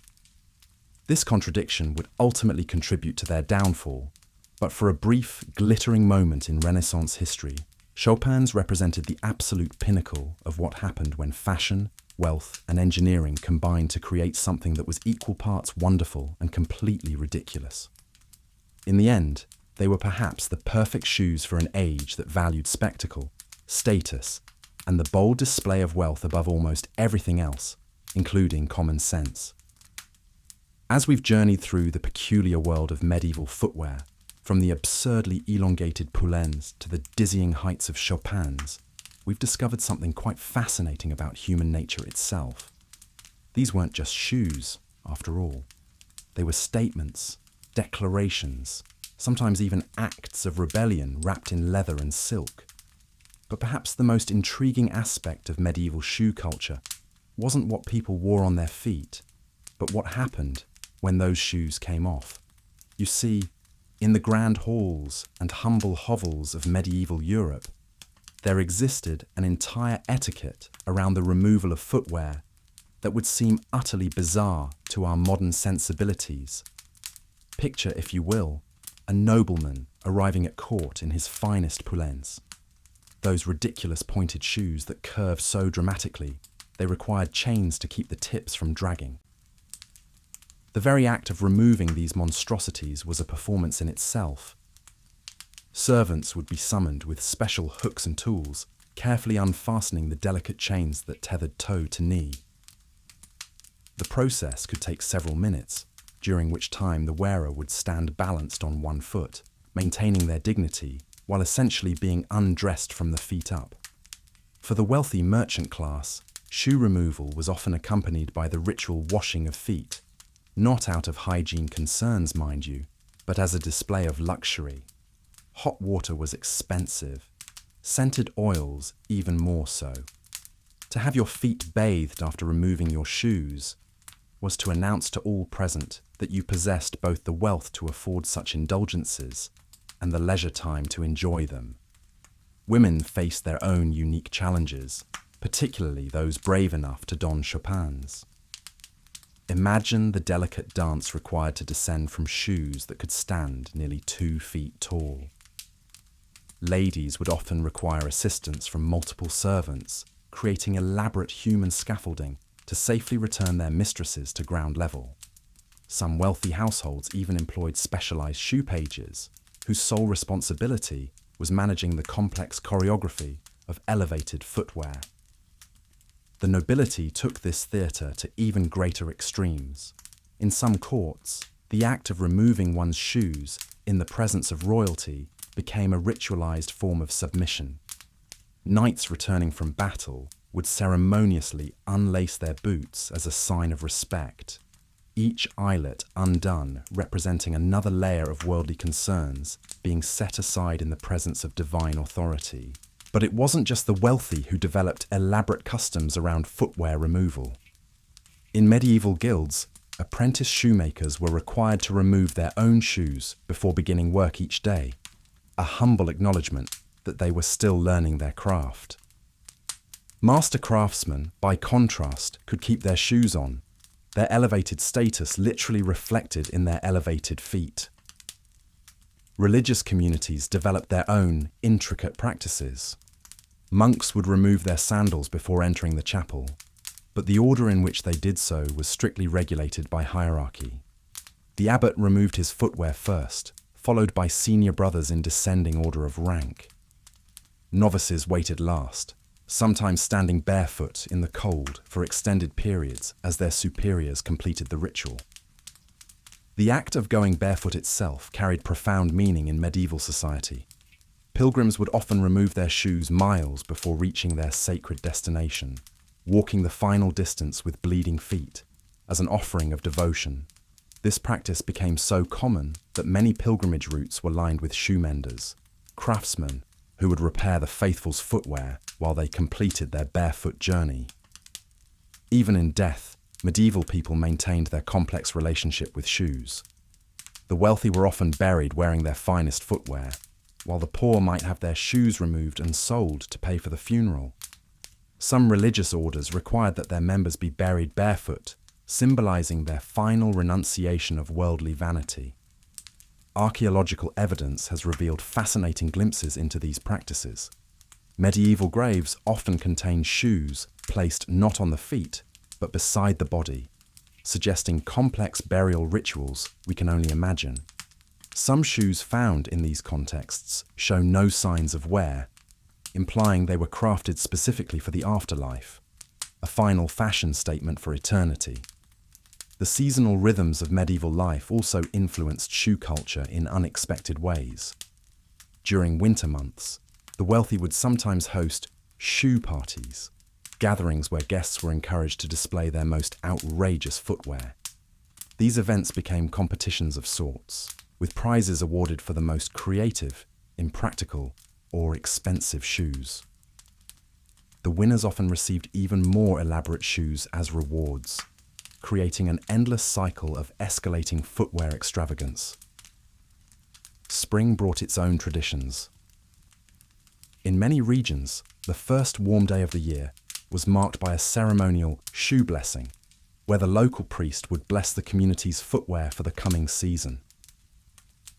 This practice reflected the medieval belief that shoes, as the interface between the divine human form and the corrupt earthly realm, required spiritual protection.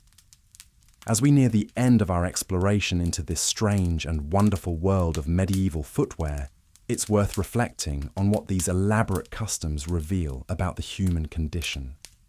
In a time when life was often brutish and short, when disease and hardship were constant companions, people still found ways to express creativity, status, and identity through the simple act of covering their feet. The medieval obsession with shoes wasn't really about shoes at all.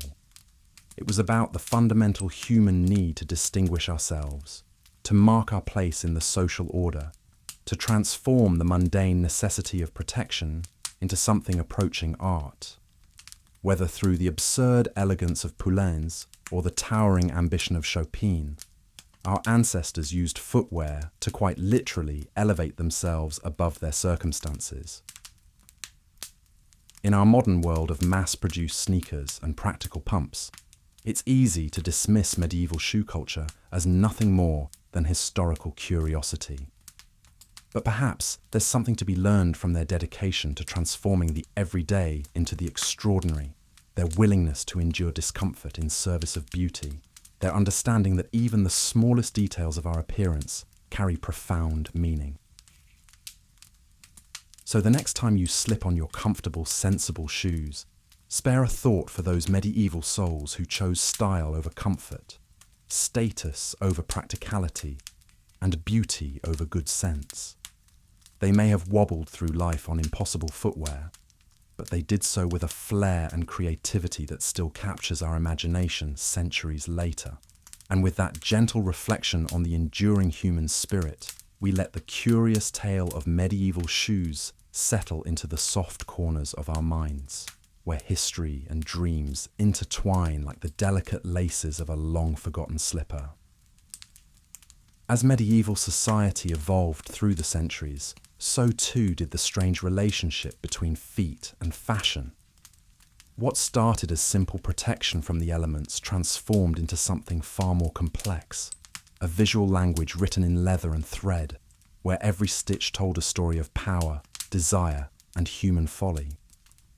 By the late medieval period, the art of shoemaking had reached heights of both skill and absurdity that would make modern cobblers weep with either admiration or despair. Guild systems had emerged across Europe, turning what was once a humble craft into a carefully regulated industry. Master shoemakers guarded their secrets jealously, passing down techniques through generations like sacred rituals. In Paris, the cordwainers' guild had divided itself into no fewer than 7 distinct specialties.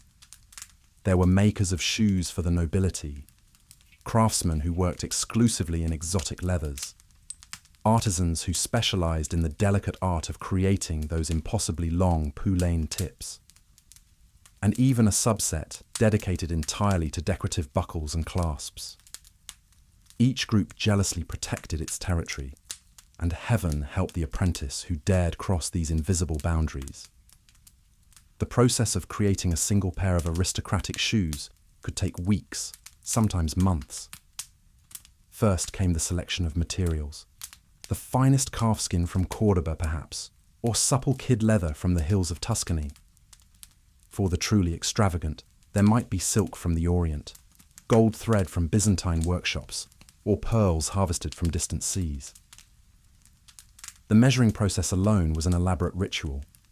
Court shoemakers would visit their noble clients with wooden lasts carved specifically for each foot, because, of course, no 2 feet were alike, and a proper shoe must fit like a second skin. These lasts were treasured possessions, stored in lock chests and passed down through generations of craftsmen like family heirlooms. But here's where things get truly peculiar. As shoes became more elaborate, they also became more impractical. The wealthy seemed to take perverse pride in footwear that actively hindered their ability to walk. It was as if mobility itself had become unfashionable, a sign that one was common enough to actually need to go places on foot. Take the case of the Duchess of Burgundy, whose wedding shoes in 1468 were so encrusted with precious stones that she literally could not bend her feet. Contemporary accounts describe her being carried to and from the ceremony, her jeweled feet dangling uselessly like decorative ornaments. The shoes themselves were said to be worth more than most people earned in a lifetime, which was precisely the point. This wasn't mere vanity, though vanity certainly played its part. These impossible shoes served as walking advertisements of wealth and status. They announced to the world that their wearer was so important, so elevated above common concerns, that basic human locomotion was beneath them. Why walk when you have servants to carry you? Why bend your feet when you can afford to be rigid with luxury? The construction techniques developed to create these monstrosities were genuinely impressive from an engineering standpoint. Shoemakers learned to create internal frameworks of whalebone and steel to support elaborate superstructures. They developed new methods of leather treatment that could produce impossibly thin, supple materials for decorative elements while maintaining the structural integrity needed to support a human being, however precariously. Regional variations emerged as different courts tried to outdo each other in sheer impracticality. The Venetians favoured platforms so high they required special walking sticks. The French court developed a passion for shoes with mechanical elements, tiny clockwork mechanisms that would chime with each step. German nobles commissioned shoes with secret compartments for carrying poison or love letters, turning footwear into a form of espionage equipment. The influence of these extreme fashions trickled down through society in diluted forms. Wealthy merchants might commission shoes with modest 2-inch points instead of the foot-long extremes favoured by nobility. Well-to-do craftsmen adopted simplified versions of court styles, using local materials to approximate the look of luxury. Even peasants, when they could afford shoes at all, might add a small decorative element or an extra inch of length to their practical footwear. This democratization of fashion, limited though it was, had unexpected consequences. Sumptuary laws began appearing across Europe, legal restrictions on who could wear what styles of shoes. In Florence, the length of one's shoe points was strictly regulated, according to social class. Merchants were forbidden from wearing points longer than 18 inches, while only the highest nobility could sport the full 2-foot extensions. Enforcement of these laws created an entirely new category of civic official, the shoe inspector. These unfortunate souls were tasked with measuring the footwear of citizens and issuing fines for violations. Contemporary records from Milan describe a riot that broke out when an overzealous inspector attempted to measure the shoes of a prosperous banker's wife during a religious procession. The shoe trade became a major economic force, employing thousands and generating enormous wealth for successful guildmasters. Leather imports soared as European craftsmen sought ever more exotic materials. Trade routes that had once carried spices and silk now included regular shipments of ostrich leather from Africa, sealskin from the North Sea, and even leather made from the hides of whales. Innovation flourished under this pressure to create ever more elaborate footwear. New tanning techniques produced leather in colours previously impossible, brilliant purples and deep crimsons that wouldn't fade. Craftsmen developed methods for creating leather so thin it was almost transparent, used for decorative overlays that created intricate patterns of light and shadow. The tools of the trade evolved as well. Where once a cobbler might have made do with a simple awl and knife, master shoemakers now employed dozens of specialized implements. There were tools for creating perfect spirals in leather, instruments for embossing intricate patterns, and devices for shaping the impossible curves required by the latest fashions. But perhaps most tellingly, shoemakers began to suffer from their own success. The constant pressure to create ever more elaborate designs led to a form of occupational hazard unique to the medieval period. Master craftsmen would spend so many hours bent over their work, creating impossibly detailed decorations, that they developed a characteristic hunched posture.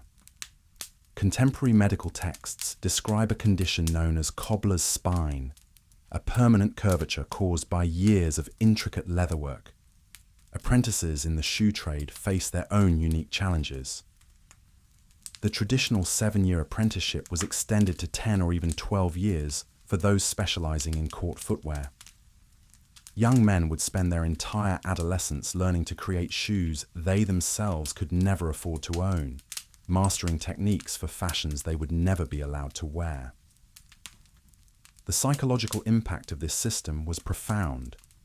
Guild records from the period are filled with accounts of apprentices who suffered what we might now recognize as depression or anxiety disorders, brought on by the constant exposure to extreme luxury combined with their own enforced poverty.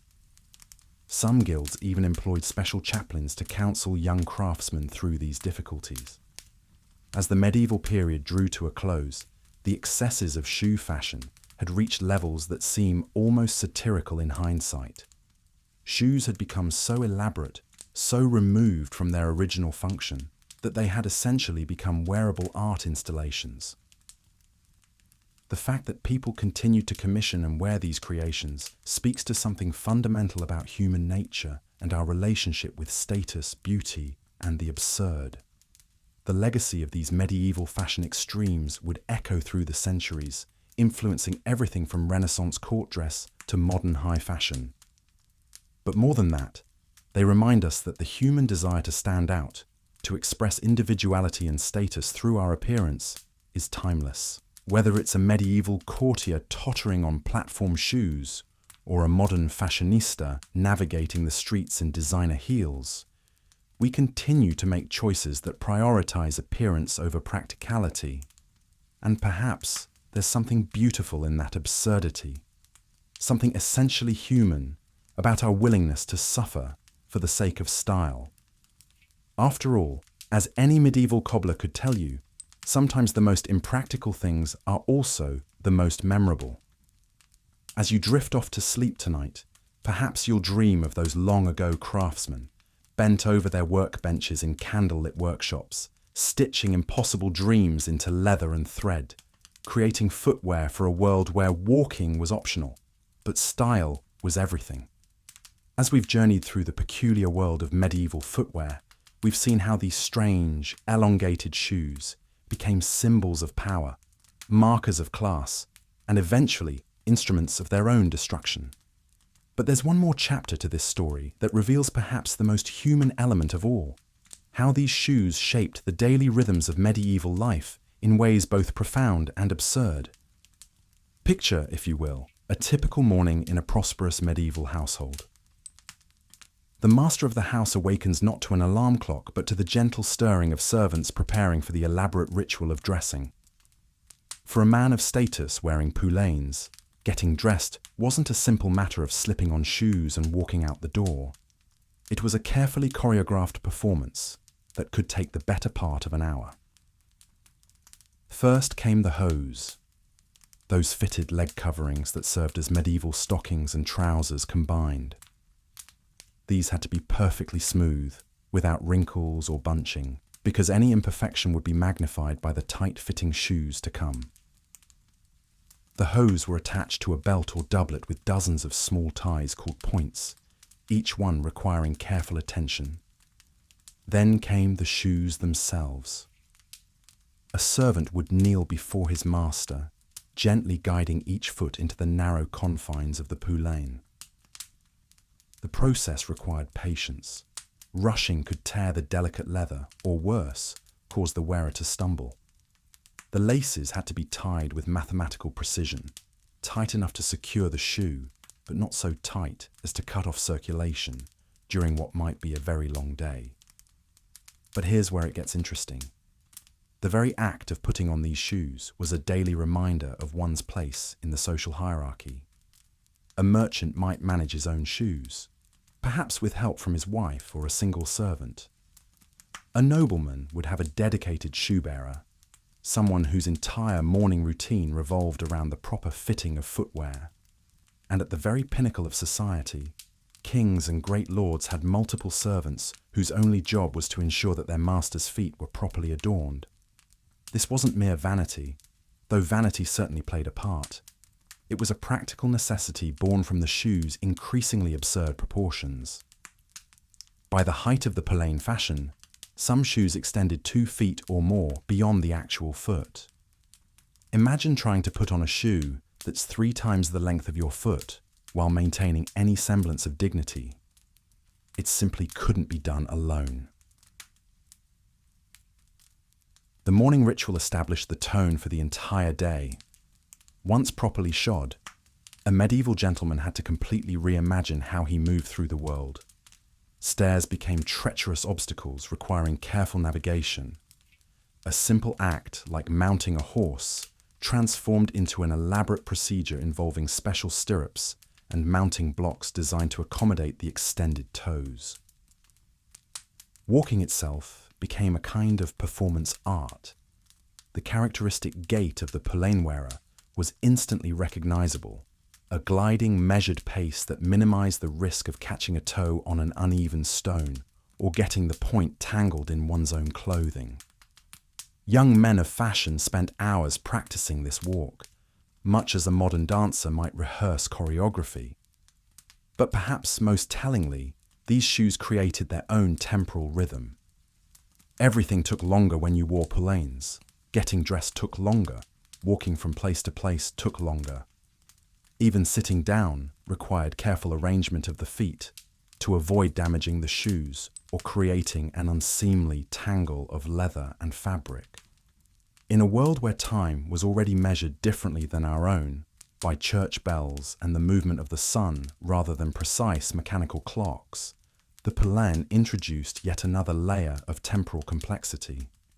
The shoes demanded their own schedule, their own pace, their own careful consideration with every movement.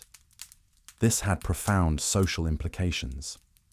In a society where appearance was everything and status was worn on one's body, the poulaine became a kind of temporal privilege. Only those with enough leisure time to navigate the world slowly and carefully could afford to wear them. The shoes were, in essence, a visible declaration that the wearer's time was his own, that he wasn't bound by the urgent demands of manual labour or the quick pace of commerce. Servants and labourers, by contrast, wore practical shoes that allowed for quick movement and sure footing. Their footwear declared as clearly as any sumptuary law that their time belonged to others, that efficiency and utility trumped fashion and display. As evening approached and it came time to remove the shoes, the process reversed but remained equally elaborate. The poulaines had to be carefully unlaced, gently removed, and properly stored to maintain their shape. Special shoe trees were inserted to prevent the long toes from curling or losing their dramatic point. The shoes were cleaned, conditioned, and prepared for the next day's performance. This daily ritual of donning and doffing created its own intimate relationship between wearer and footwear. Unlike modern shoes, which we slip on and forget about, Poulaines demanded constant attention and care. They were partners in the elaborate dance of medieval social life, requiring the same consideration one might give to a temperamental horse or a delicate musical instrument. And like all intimate relationships, this one had its complications. The shoes that seemed so magnificent in the morning might become instruments of torture by evening. The leather that appeared supple and accommodating when first worn could become rigid and unforgiving after hours of use. The points that added such dramatic flair to one's silhouette could become caught in doorways, tangled in rushes, or stepped on by fellow courtiers with embarrassing and potentially dangerous results. Yet despite these inconveniences, or perhaps because of them, the poulain endured for over a century. The daily ritual of wearing these impractical shoes became so ingrained in the rhythm of medieval life that their absence was felt as keenly as their presence had been celebrated. When sumptuary laws and changing fashions finally drove them from the scene, they left behind a curious emptiness, a missing beat in the temporal symphony of medieval existence. The servants who had spent their careers mastering the art of fitting poulaines found themselves with obsolete skills. The workshops that had perfected the craft of creating impossibly long shoes had to reinvent themselves virtually overnight, and the wearers themselves had to learn to walk all over again, their bodies having adapted so completely to the demands of their extraordinary footwear. In this way, the decline of the poulain marked not just a change in fashion, but a shift in the very rhythm of daily life. The measured gliding pace that had characterized medieval movement gave way to something more urgent, more practical, more aligned with the changing demands of a world that was slowly but inexorably modernizing. As we prepare to conclude our journey through this peculiar chapter of human history, it's worth reflecting on what the poulain ultimately represented. These weren't just shoes, they were time made visible, status worn on the feet, and power expressed through the simple act of walking from one place to another. They remind us that fashion has always been about more than mere appearance. It's about how we move through the world, how we mark time, and how we signal our place in the grand hierarchy of human society. The medieval world may seem impossibly distant from our own, but in the strange story of the poulain, we can see reflections of our own relationship with fashion, status, and the objects we choose to surround ourselves with.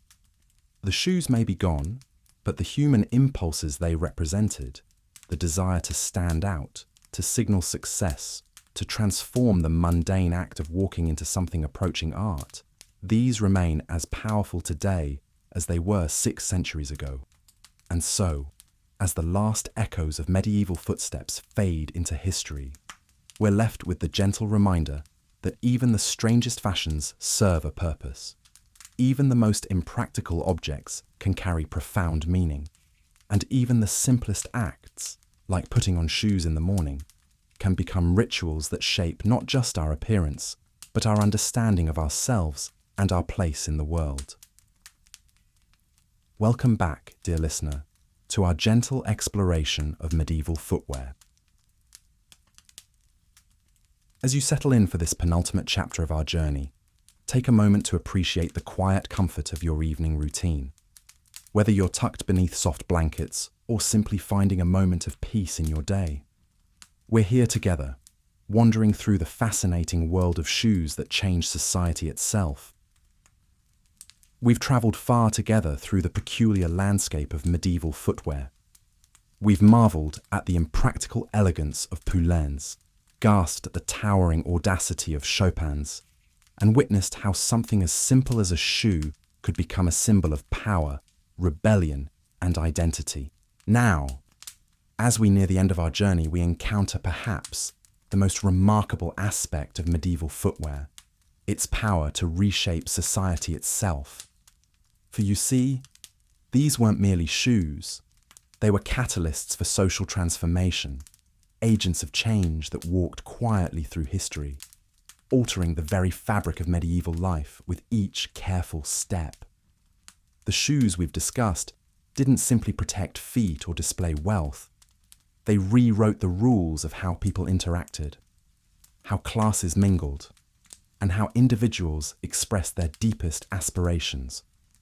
Consider, if you will, the profound social upheaval that occurred when a simple cobbler's apprentice could, with enough skill and ambition, craft footwear so exquisite that it adorned the feet of nobility. This wasn't merely economic advancement, it was a quiet revolution, one stitch at a time.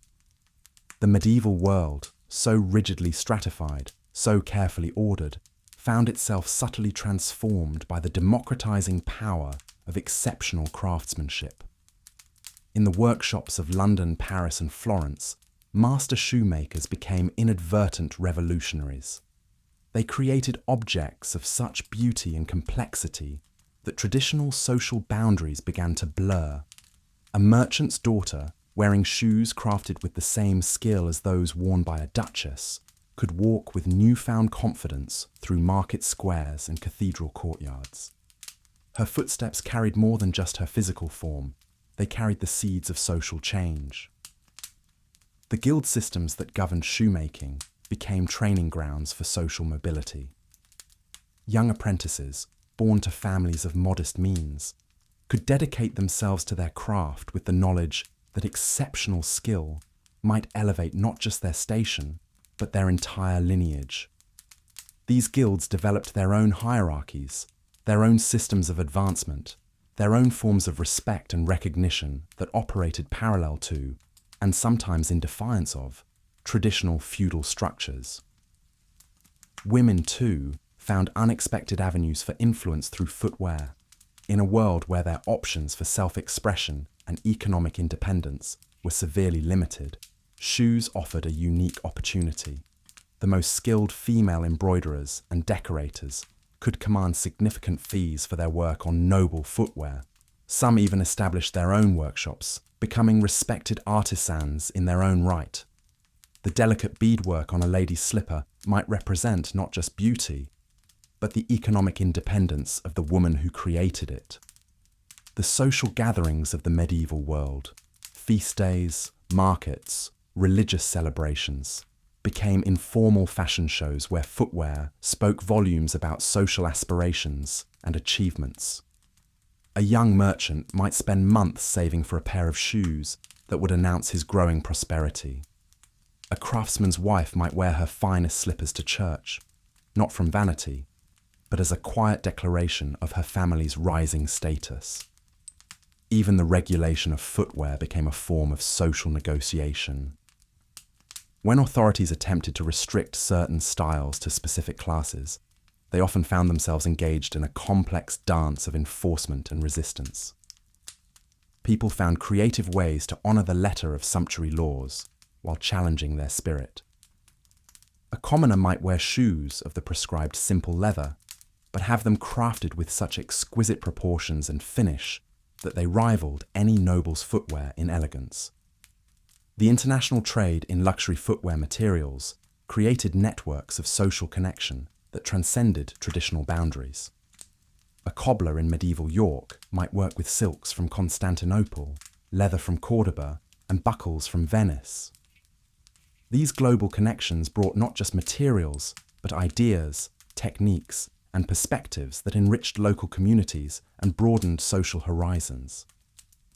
Religious institutions, too, found themselves part of this social transformation. Monasteries and convents often became centers of shoe production, not just for their own members, but for the broader community. The careful, meditative work of crafting footwear aligned perfectly with religious ideals of patience, humility, and service. Many religious orders developed distinctive shoe styles that became symbols of their particular spiritual approach, creating new forms of social identity that crossed traditional class lines. The seasonal rhythms of medieval life found expression in footwear customs that brought communities together. The blessing of new shoes at harvest festivals, the communal repair of footwear during winter months, the ceremonial destruction of worn-out shoes during spring celebrations. These practices created shared experiences that bound people together across social divisions. Perhaps most remarkably, the medieval fascination with footwear began to influence literature, art, and cultural expression in ways that gave voice to previously marginalized perspectives. Folk tales emerged featuring magic shoes that could transport their wearers between social classes. Religious art began to pay careful attention to the footwear of saints and biblical figures, using shoes to convey subtle messages about humility, pilgrimage, and spiritual journey.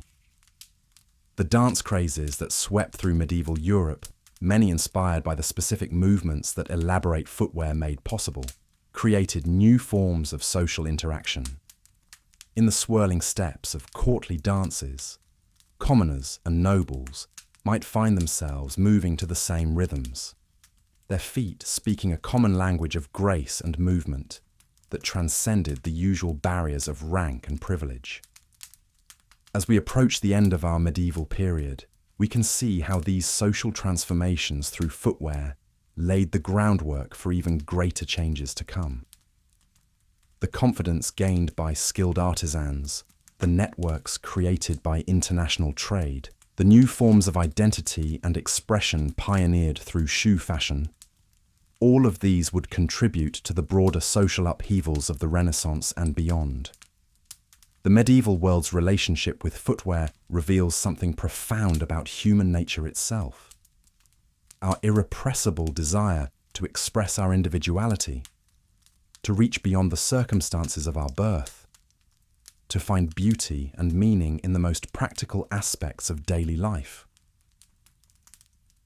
In choosing to make their shoes not merely functional but beautiful, not merely protective but expressive, medieval people declared their fundamental humanity. These shoes walked through history carrying more than just their wearers. They carried dreams, aspirations, and the quiet determination of people who refused to be defined solely by the circumstances of their birth. They remind us that social change often begins not with grand proclamations or dramatic events, but with the accumulated small choices of individuals who dare to step, quite literally, in new directions. As we prepare for our final chapter together, take a moment to consider the shoes you wear, the paths they've walked, and the quiet ways they express your own identity and aspirations. For in understanding the social revolution of medieval footwear, we come to understand something essential about ourselves and our eternal human desire to walk with dignity, beauty, and hope toward whatever future awaits us. Tomorrow, we'll conclude our journey with reflections on the lasting legacy of these remarkable shoes and the extraordinary people who wore them. Until then, may your own steps be comfortable and your dreams of the past bring peaceful rest. And so, we arrive at the final chapter of our peculiar journey through the twisted world of medieval footwear. What began as simple coverings for feet evolved into something far more complex, far more meaningful, and frankly, far more absurd than anyone could have predicted. The pointed shoes of the nobility, those ridiculous poulaines that stretched impossibly forward like accusations of vanity, were more than mere fashion statements. They were declarations of war against practicality itself. In a world where most people struggled to find enough food for their next meal, here were individuals so elevated above basic survival that they could afford to render their own feet nearly useless. Think about the sheer audacity of it all, while peasants wrapped their feet in whatever scraps of leather they could scavenge. Nobles commissioned shoes so long, they required chains to keep them manageable, while farmers trudged through mud in boots held together with hope and string. Aristocrats minced delicately across marble floors in footwear that cost more than a family's yearly income. But perhaps that was precisely the point. These shoes weren't meant to be practical. They were meant to be impossible. They served as living proof that their wearers existed in a realm so far removed from the concerns of ordinary mortals that they could afford to handicap themselves for the sake of appearance. The Chopins of Venice told a similar story. though with their own unique flavor of absurdity. These towering platform shoes, some reaching heights that would make modern stiletto enthusiasts dizzy, transformed walking into a precarious performance art.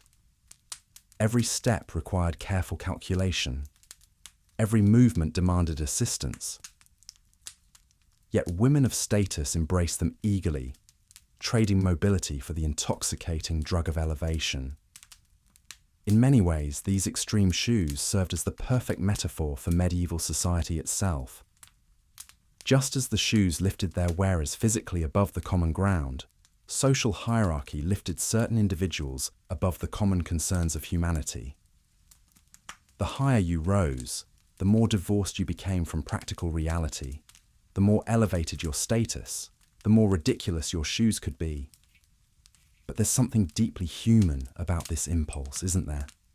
Even today, we continue to pursue fashion that prioritizes appearance over comfort, status over sense.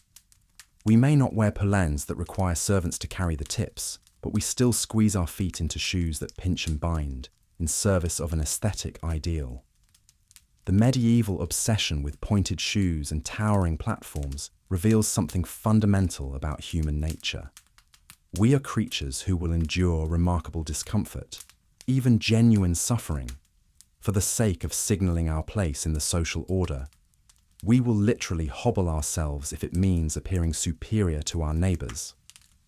Yet, there's also something magnificent about the craftsmanship that went into these impossible shoes. The cordwainers who created poulaines were artists working within ridiculous constraints, finding ways to make functional footwear that could support a foot while extending sometimes 2 feet beyond the toes. The engineering required to create stable chopines that could support a human being 15 inches above the ground represents a triumph of medieval ingenuity. These shoes were collaborative efforts between wearers willing to sacrifice for status and craftsmen willing to push the boundaries of their art. They represent humanity at both its most vain and most creative, its most practical and most absurd. The religious symbolism woven into medieval footwear adds another layer to our understanding. Shoes weren't just about earthly status, they were about spiritual significance.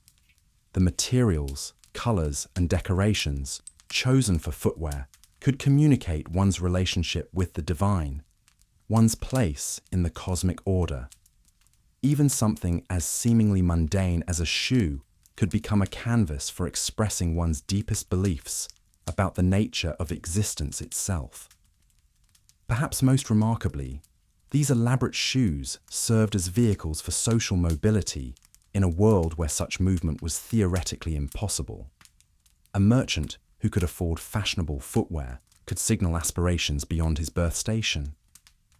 A newly wealthy family could announce their elevated status through the impracticality of their shoes. In a rigid social hierarchy, footwear became one of the few ways to communicate change in circumstances. The decline of extreme medieval footwear marked the end of an era when clothing could serve as such bold statements of social position. As society became more mobile, as commerce expanded, as the rigid categories of medieval life began to blur, the need for such obvious status symbols diminished. Practical considerations gradually reasserted themselves over pure display. Yet the legacy of medieval shoes lives on in ways both obvious and subtle. The high heel, that enduring symbol of feminine elegance and elevation, traces its lineage directly back to the chopines of Renaissance Venice. The pointed toe, though mercifully shortened, continues to appear in fashionable footwear. The basic human impulse to use shoes as signals of status, wealth, and taste remains as powerful today as it was 6 centuries ago. In examining these bizarre medieval shoes, we're really examining ourselves. Our ancestors' willingness to hobble themselves for fashion reveals truths about human nature that transcend any particular historical moment. We are creatures who will always find ways to signal our status, to express our identity, to elevate ourselves above the masses, even if it means we can barely walk.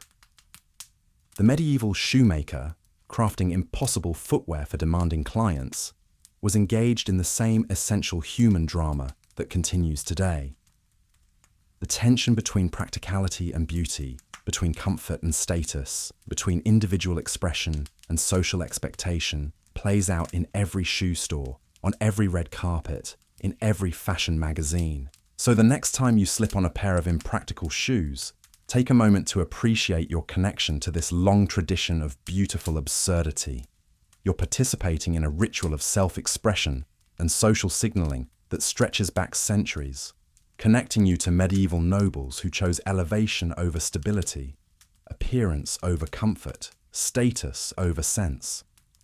And perhaps there's wisdom in this seemingly foolish choice. Perhaps there's something essentially human about the willingness to sacrifice practicality for beauty, to choose meaning over mere function. Perhaps the medieval obsession with impossible shoes reveals not our ancestors' foolishness, but their recognition that we are more than merely practical creatures. We are beings who require beauty, who crave elevation, who need symbols and rituals and ways to express the inexpressible longings of the human heart. In the end, the story of medieval shoes is really the story of medieval people, and of people in every age who have chosen to reach higher, to signal their aspirations, to transform the mundane necessity of protecting one's feet into an opportunity for art, meaning, and transcendence. Their shoes may have been ridiculous, but they were magnificently, uniquely, unmistakably human. And in that humanity, we recognize ourselves, still reaching, still climbing, still choosing beauty over practicality, still walking that ancient path between the practical and the sublime, one impossible step at a time. As we close this chapter on medieval footwear, let us remember that every shoe tells a story, every step carries meaning, and every choice between comfort and beauty reveals something profound about who we are and who we aspire to become. The medieval world may be gone, but its spirit lives on in every decision to choose elevation over ease, to reach higher even when the ground seems perfectly adequate, to transform necessity into art. Sweet dreams of sensible shoes, and may your feet always find their way to higher ground.